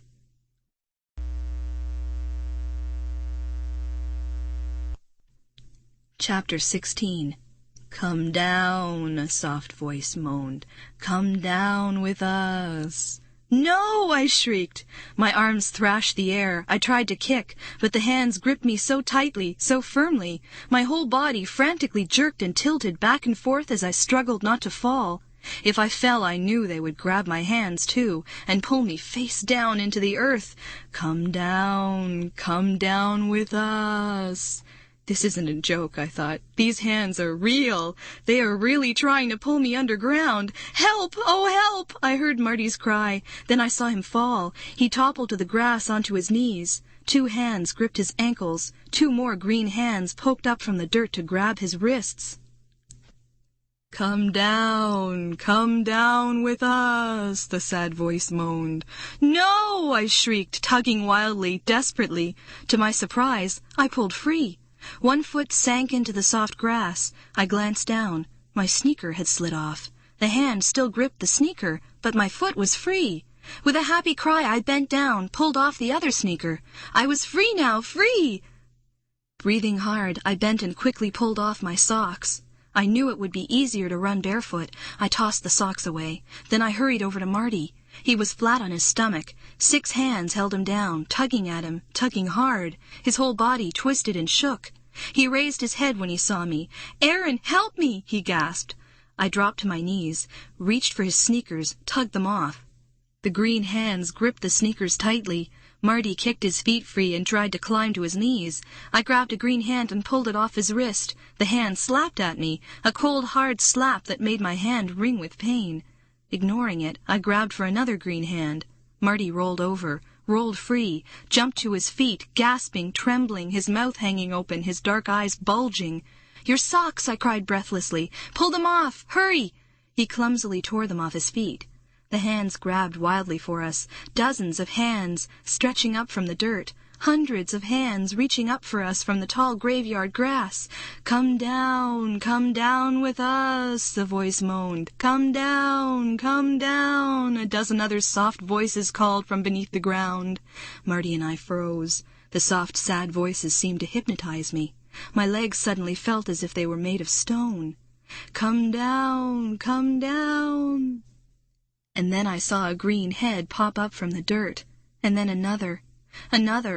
Bald green heads with empty eye sockets and open, toothless mouths. I saw shoulders, then arms, more heads poking up, bright green bodies pulling up from beneath the ground. "Marty," I choked out, "they're coming up after us!" Chapter 17. The cemetery rang out with grunts and groans as the ugly green figures pulled themselves up from the ground.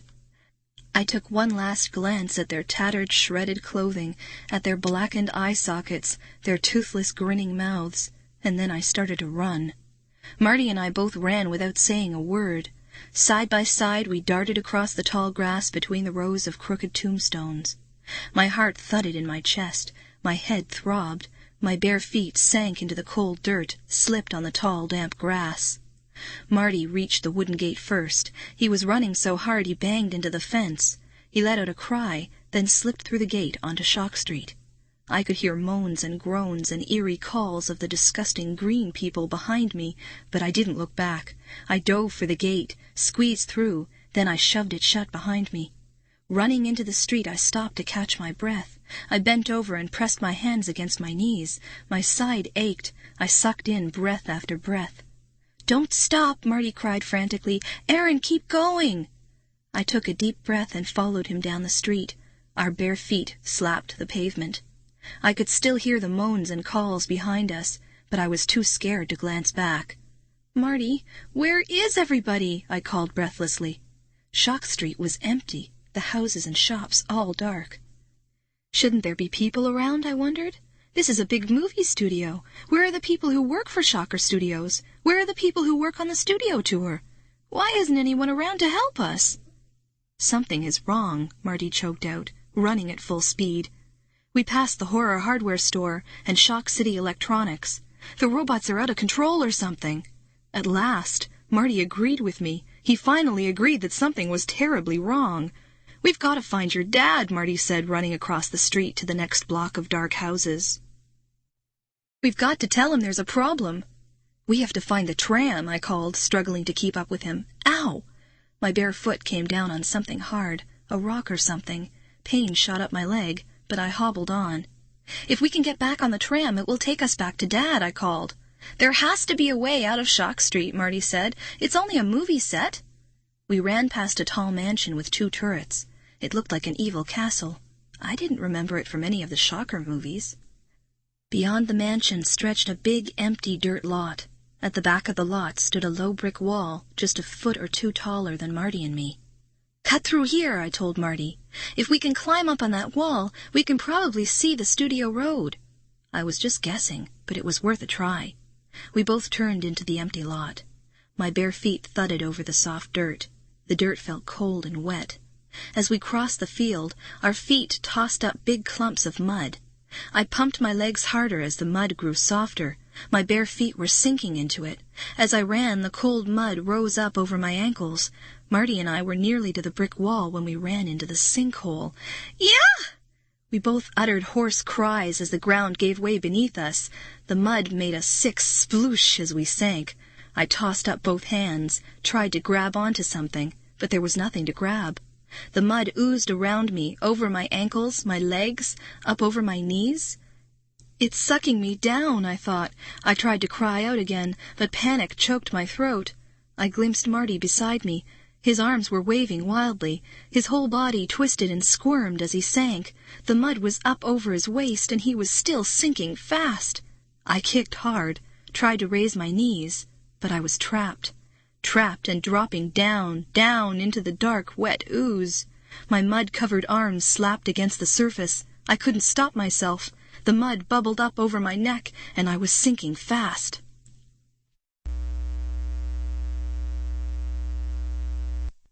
Chapter 18. I held my breath. The mud rose up to my chin. In a second it will be over my head, I thought. A sob escaped my throat. The mud crept higher, up over my chin. I started to spit as it reached my mouth.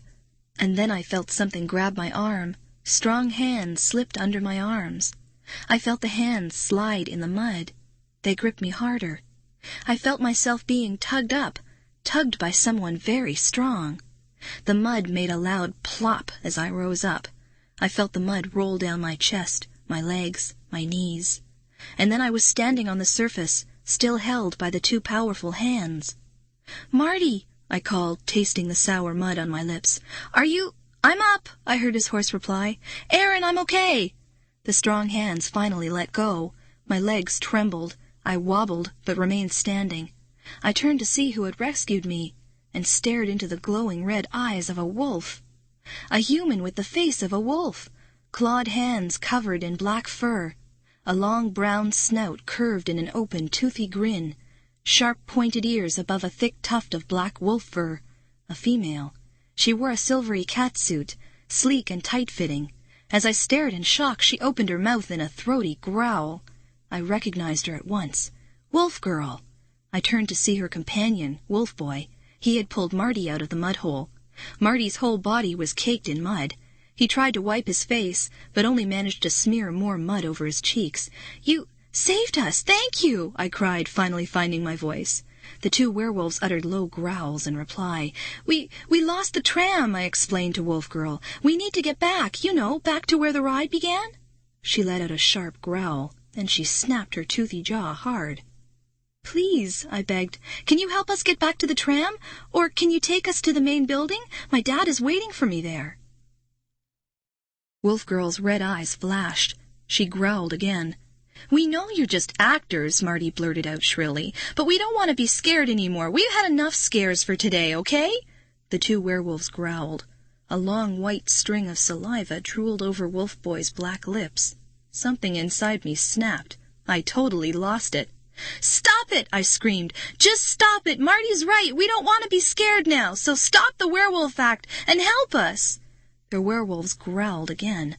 Wolf Girl snapped her jaws. A long pink tongue slid out, and she licked her jagged teeth hungrily.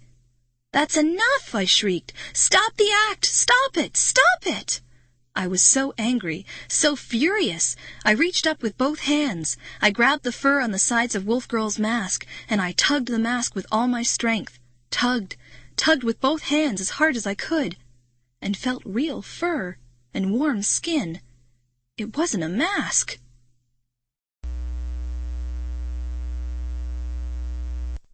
Chapter 19. "Oh!" I let out a gasp and jerked my hands away. The werewolf's red eyes glowed. Her black lips parted. Once again her tongue flicked hungrily over her yellow-pointed teeth.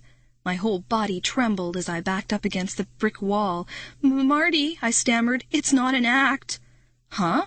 Marty stood stiffly in front of Wolf Boy, his dark eyes wide in his mud-caked face. "They're not actors," I whispered. "Something is wrong here. Something is terribly wrong." Marty's mouth dropped open. He took a step back. Both werewolves uttered low growls. They lowered their heads as if preparing to attack. "Do you believe me?" I cried. "Do you finally believe me?" Marty nodded. He didn't say a word. I think he was too terrified to talk. Saliva poured from the werewolves' mouths.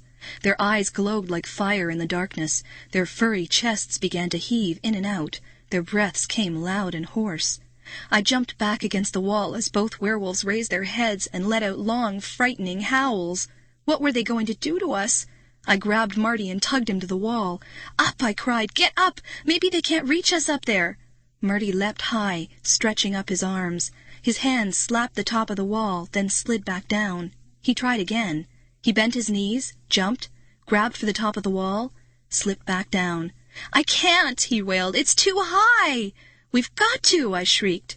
I turned back and saw the two werewolves lean back on their hind legs and then spring up.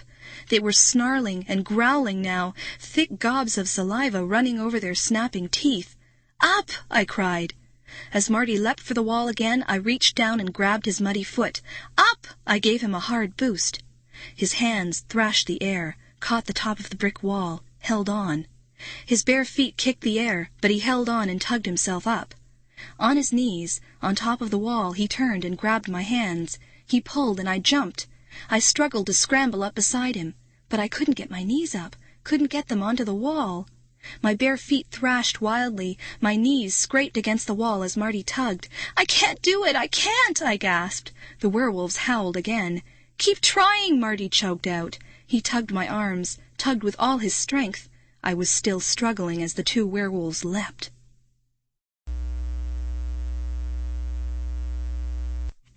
Chapter 20. I heard the snap of jaws. I felt hot breath on the bottom of my foot. The two werewolves thudded against the wall. With a desperate cry, I sprang to the top. Gasping for air, I pressed myself flat against the bricks. I raised my head in time to see the two snarling werewolves leap again. Jaws snapped in front of my face. Red eyes gleamed hungrily at me. "No!" With a cry, I scrambled to my feet. The werewolves raised their heads in angry howls and prepared to attack again. Marty and I stood pressed close together, staring down at them. They jumped. Their claws scraped against the bricks. The shrill screech sent chills down my back. Their teeth snapped. They dropped down, prepared another leap, snarling excitedly. "We can't stay up here forever," Marty cried. "What do we do?" I squinted into the darkness. Was that the studio road on the other side of the wall? Too dark to tell. The werewolves leapt again. Jagged teeth scraped against my ankle. I jumped back, nearly toppled off the wall.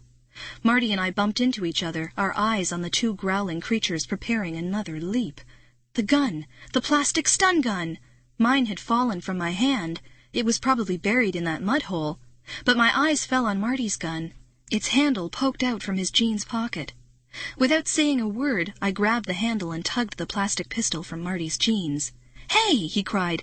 "Erin, what are you doing?" "They gave us the guns for a reason," I explained, shouting over the frightening howls of the two werewolves. "Maybe this will stop them." It's only a toy," Marty stammered. I didn't care. It was worth a try.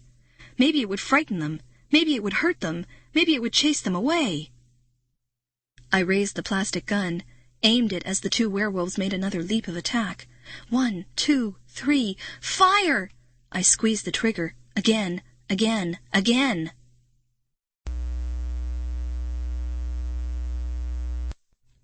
Chapter 21. The gun made a loud buzzing sound. It shot out a beam of yellow light. Yes, I thought. Yes, I prayed. The light will stop them. It's a stun gun, right? The buzzing sound and the bright light will stun them. It will freeze them in place so Marty and I can make our escape. I squeezed the trigger hard. Again. Again. It didn't stop the werewolves.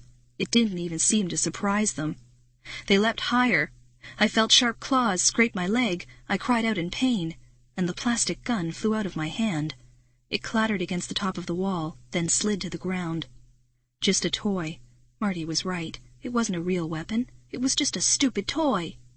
"Look out!" Marty opened his mouth in a shrill shriek as the snarling creatures made another high leap at the wall. Claws scraped the brick and held on. Red eyes glared up at me. Hot wolf breath tingled my skin. Oh! My hands flew up as I lost my balance. I struggled to stay up, but my knees bent, my feet slipped. I grabbed for Marty, missed, and toppled off. Landed hard on my back on the other side of the wall. Gazing up in horror, I saw Marty leap down beside me. The two werewolves were on the top of the wall now. They glared down at us, red eyes glowing, tongues out, breathing hard, preparing to pounce. Marty dragged me to my feet. "Run!" he cried hoarsely, his eyes wide with panic. The werewolves growled above us. The ground tilted. I still felt dizzy, a little dazed from my fall. We can't outrun them," I moaned. I heard a rumbling sound, a clatter. Marty and I both turned, and saw two yellow eyes glowing against the dark sky. Yellow eyes of a creature roaring toward us. No, not a creature. As it drew nearer, I could make out its long, sleek shape. The tram! The tram bouncing over the road behind yellow headlights, coming closer, closer. Yes! I turned to Marty. Did he see it too? He did. Without saying a word, we both began running to the road. The tram was rolling fast. Somehow we had to climb on it. We had to. Behind us, I heard the werewolves howl. I heard a hard thump, then another as they dropped off the wall. The twin yellow headlights of the tram swept over us. The werewolves snarled and howled angrily as they chased after us. A few feet ahead of me, Marty was hurtling forward, his head down, his legs pumping furiously. The tram bumped closer, closer. The howling werewolves were inches behind us. I could almost feel their hot breath on the back of my neck. A few more seconds, and Marty and I would make our jump. I watched the tram speed around a curve, the yellow headlights washing over the dark road. I kept my eyes on the front car, took a deep breath, prepared to jump, and then Marty fell.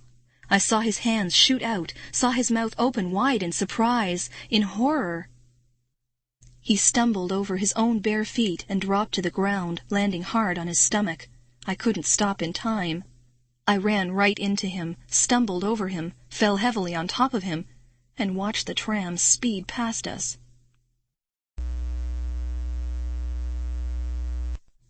Chapter 22. Ow! The two werewolves uttered long howls of triumph. My heart pounding, I scrambled to my feet. Get up! I frantically pulled Marty up by both arms. We took off after the tram, our bare feet pounding the hard road. The last car bounced a few feet ahead of us.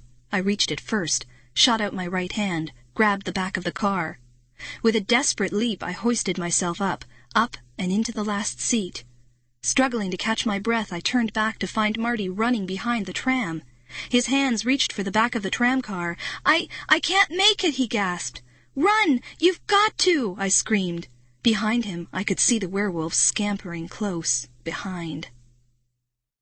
Marty put on a burst of speed. He grabbed the back of the car with both hands. It dragged him for several feet, until he swung himself around and dropped into the seat beside me.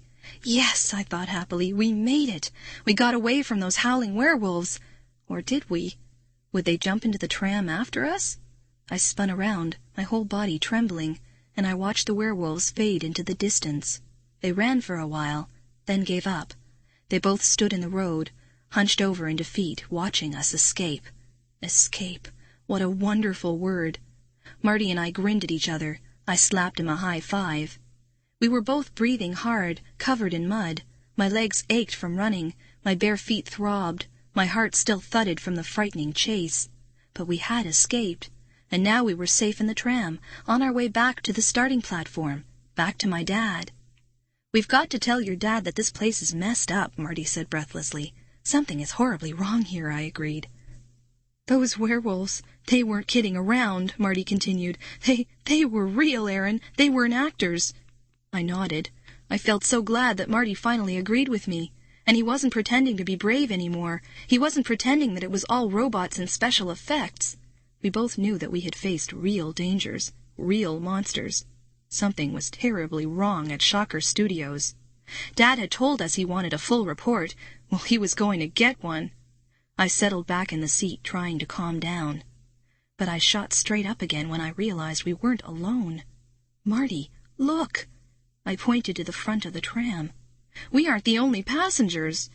In fact, every tram car appeared to be filled with people. What's going on? Marty murmured. Your dad said we were the only ones on the tour, and now the tram is... Oh! Marty never finished his sentence. His mouth fell open in a gasp. His eyes bulged open wide. I gasped too. The other passengers on the tram all turned around at the same time, and I saw their grinning jaws, their dark, empty eye sockets, the gray bones of their skulls. Skeletons. The other passengers were all grinning skeletons. Their jaws opened in dry laughter. Cruel laughter that sounded like the wind screeching through bare trees. Bones rattled and clattered as they raised their yellowed skeletal hands to point at us. Their skulls bobbed and bounced as the tram carried us, faster, faster through the darkness. Marty and I slumped low in the seat, trembling, staring at the grinning skulls, the pointing fingers. Who were they? How did they get on this tram? Where were they taking us?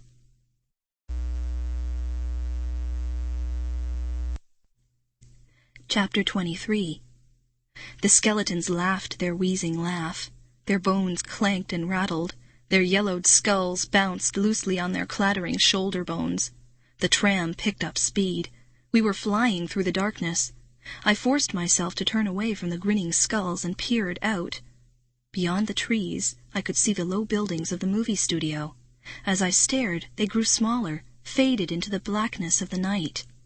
"Marty, we're not going back to the main platform," I whispered. "We're heading the wrong way. We're going away from all the buildings." He swallowed hard. I could see the panic in his eyes. "What can we do?" he choked out.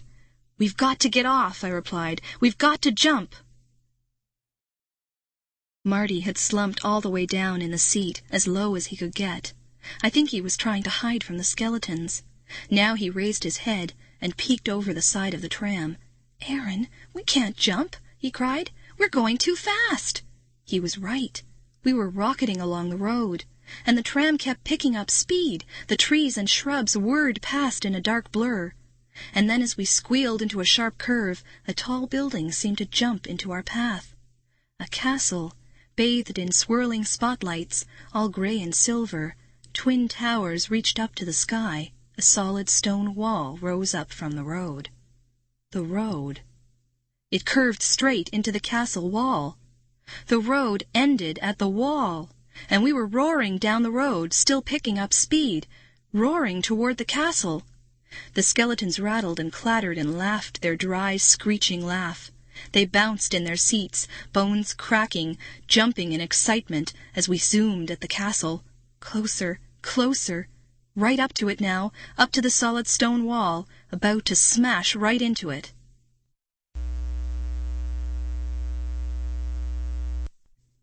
Chapter 24. My legs trembled, my heart pounded, but somehow I managed to stand up on the seat. I took a deep breath, held it, closed my eyes, and jumped. I landed hard on my side and rolled. I saw Marty hesitate. The tram bounced. Marty dove over the side. He hit the ground on his stomach, rolled onto his back, and kept rolling. I came to a stop under a tree and turned to the castle, in time to see the tram plunge into the stone wall, without a sound. The first tramcar hit the castle wall and flew through it, silently. I could see the skeletons bobbing and bouncing, and I saw the next car and the next and the next, all shoot into the castle wall and disappear through it without making a sound. A few seconds later, the tram disappeared. A heavy silence fell over the road. The spotlights on the castle wall dimmed. "Erin, are you okay?" Marty called weakly. I turned to find him on his hands and knees on the other side of the road. I scrambled to my feet. I had scraped my side, but it didn't hurt too badly. "I'm okay," I told him. I pointed to the castle. "Did you see that?" "I saw it," Marty replied, standing up slowly. "But I don't believe it." He stretched. "How did the tram go through the wall? Do you think the castle isn't really there, that it's an optical illusion, some kind of trick?" "There's an easy way to find out," I said. We walked side by side on the road. The wind rustled the trees, making them whisper all around us. The pavement felt cold under my bare feet. "We've got to find my dad," I said quietly. "I'm sure he can explain everything to us." "I hope so," Marty murmured. We stepped up to the castle wall. I stuck out both hands, expecting them to go right through. But my hands slapped solid stone. Marty lowered his shoulder and shoved it against the castle wall. His shoulder hit the wall with a thud. "It's solid," Marty said, shaking his head. "It's a real wall. So how did the tram go through it?" "It's a ghost tram," I whispered, rubbing my hand against the cold stone. "A ghost tram filled with skeletons." "But we rode in it," Marty cried. I slapped the wall with both hands and spun away from it. "I'm sick of mysteries," I wailed. "I'm sick of being scared. I'm sick of werewolves and monsters. I'm never going to another scary movie as long as I live." "Your father can explain it all," Marty said softly, shaking his head. "I'm sure he can." "I don't want him to explain it," I cried. "I just want to get away from here." Keeping close together, we made our way around to the side of the castle. I could hear strange animal howls behind us, and a frightening cackle cut through the air somewhere above our heads. I ignored all the sounds. I didn't want to think about whether they were being made by real monsters or fakes. I didn't want to think about the frightening creatures we had run into, or the close calls Marty and I had had. I didn't want to think. At the back of the castle, the road appeared again. "I hope we're going in the right direction," I murmured, following it as it curved into the hill. "Me too," Marty replied in a tiny voice. We picked up our pace, walking quickly in the middle of the road. We tried not to pay attention to the sharp animal calls, the shrill cries, the howls and moans that seemed to follow us everywhere. The road sloped uphill. Marty and I leaned forward as we climbed. The frightening cries and howls followed us up the hill. As we neared the top, I saw several low buildings. "Yes," I cried. "Marty, look, we must be heading back to the main platform." I started jogging towards the buildings. Marty trotted close behind. We both stopped when we realized where we were. Back on Shock Street. Somehow we had made a circle. Past the old houses and small shops, the Shock Street Cemetery came into view. Staring at the fence, I remembered the green hands poking up from the ground, the green shoulders, the green faces, the hands pulling us down. My whole body shuddered. I didn't want to be back here. I never wanted to see this terrifying street again. But I couldn't turn away from the cemetery. As I stared at the old gravestones from across the street, I saw something move. A wisp of gray, like a tiny cloud. It rose up between two crooked old stones, floated silently into the air, and then another puff of gray lifted off the ground, and another. I glimpsed Marty. He stood beside me, hands pressed against his waist, staring hard. He saw them too. The gray puffs rose silently like snowballs or cotton, dozens of them floating up from the graves, floating over the cemetery and out over the street, floating above Marty and me, hovering so low. And then as we stared up at them, they started to grow, to inflate like gray balloons, and I saw faces inside them, dark faces etched in shadow like the man in the moon. The faces scowled at us, old faces lined and creased, eyes narrowed to dark slits, frowning faces, sneering faces inside the billowing white puffs. I grabbed Marty's shoulder. I wanted to run, to get away, to get out from under them. But like smoke, the wisps of mist with their evil faces swirled down, swirled around us, trapped us inside. The faces, the ugly scowling faces, spinning around us, spinning faster, faster, holding us in the swirling, choking mist.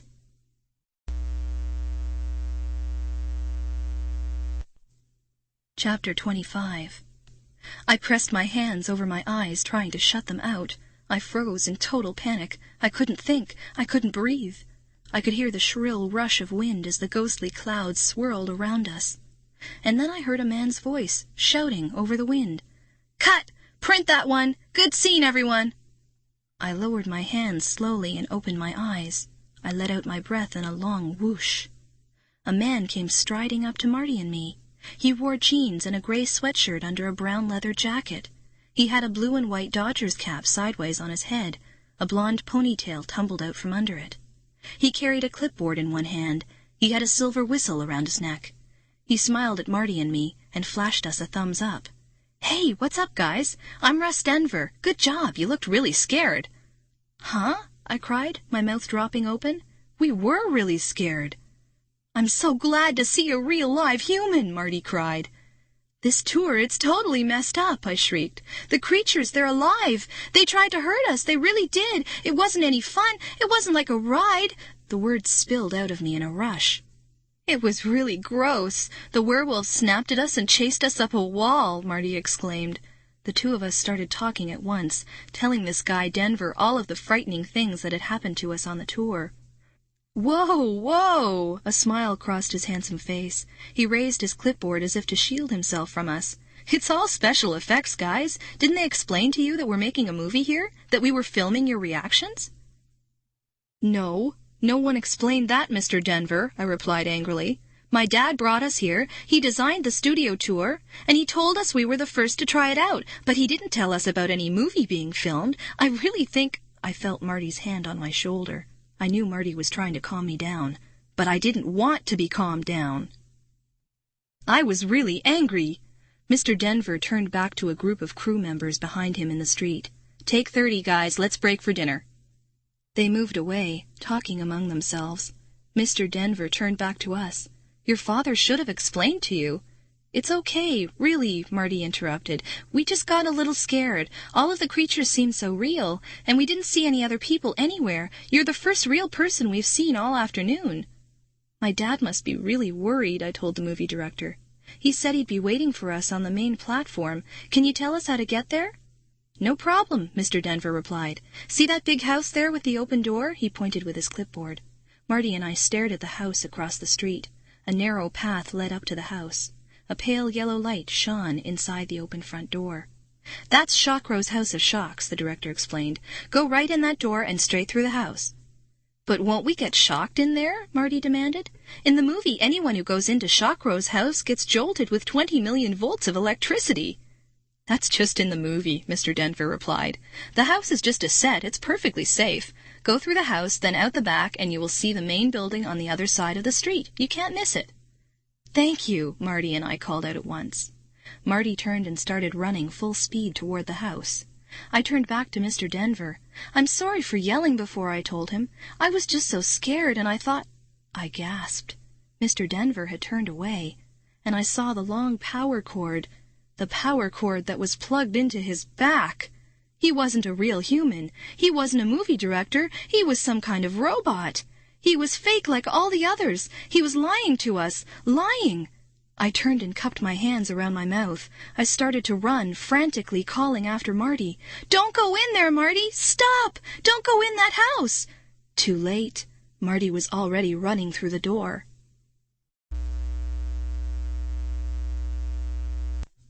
Chapter 26. "Marty, wait! Stop!" I shouted as I ran. I had to stop him. The director was a fake. I knew he wasn't telling the truth. "Marty, please!" My bare feet pounded the hard pavement. I plunged up the path as Marty trotted into the doorway. "Stop!" I flew to the doorway, reached out both hands, made a wild dive to tackle him, and missed. I skidded across the walk on my stomach. As soon as Marty entered the house, I saw the flash of white light. I heard a loud buzz, then the sharp crackle of electricity. The room exploded in a flash of lightning, so bright I had to shield my eyes. When I opened them, I saw Marty sprawled face down on the floor. "No!" I let out a terrified wail. Scrambling to my feet, I dove into the house. Would I get shocked too? I didn't care. I had to get to Marty. I had to help him out of there. "Marty! Marty!" I screamed his name again and again. He didn't move. "Marty, please!" I grabbed his shoulders and started to shake him. "Wake up, Marty! Snap out of it! Marty!" He didn't open his eyes. I suddenly felt a chill. A dark shadow slid over me, and I realized I wasn't alone in the house.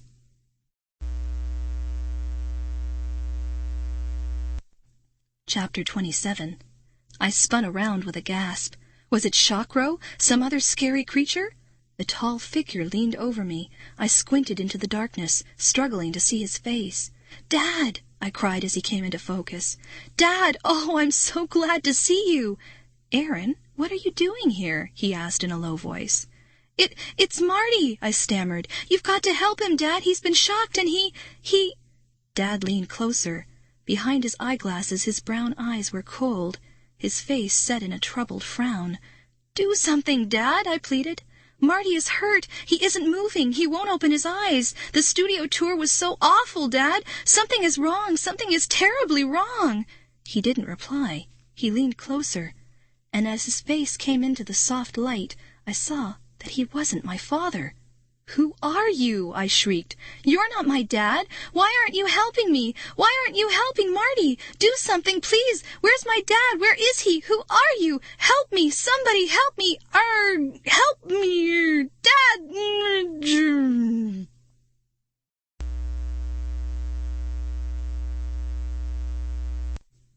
Chapter 28. Mr. Wright stood staring down at Erin and Marty. He shook his head unhappily. He shut his eyes and let out a long sigh. Jared Curtis, one of the studio engineers, came running into the House of Shocks. "Mr. Wright, what happened to your 2 kid robots?" he demanded. Mr. Wright sighed again. "Programming problems," he muttered. He pointed to the Erin robot frozen in place on her knees beside the Marty robot. "I had to shut the girl off. Her memory chip must be bad. The Erin robot was supposed to think of me as her father, but just now she didn't recognize me." "And what about the Marty robot?" Jared asked. "It's totally down," Mr. Wright replied. "I think the electrical system shorted out." "What a shame," Jared said, bending to roll the Marty robot over. He pulled up the T-shirt and fiddled with some dials on the back. "Hey, Mr. Wright, it was a great idea to make robot kids to test the park. I think we can fix them." Jared opened up a panel on Marty's back and squinted at the red and green wires. "All the other creatures and monsters and robots worked perfectly, not a single bug." "I should have known there was a problem yesterday," Mr. Wright said. "We were in my office. The Erin robot asked about her mother. I built her. She doesn't have a mother." Mr. Wright tossed up his hands. "Oh, well, no problem. We'll reprogram these 2, put in new chips. They'll be good as new in no time. Then we'll try them out once again on the Shocker Studio tour before we open the park to real kids." He took the Marty robot from Jared and slung it over his shoulder. Then he picked up the Erin robot. He tossed it over his other shoulder. Then, humming to himself, he carried them to the engineering building. Reproduced by the CNIB Library exclusively for the use of persons with a perceptual disability as defined in the Canadian Copyright Act. This book is protected by copyright and may not be duplicated.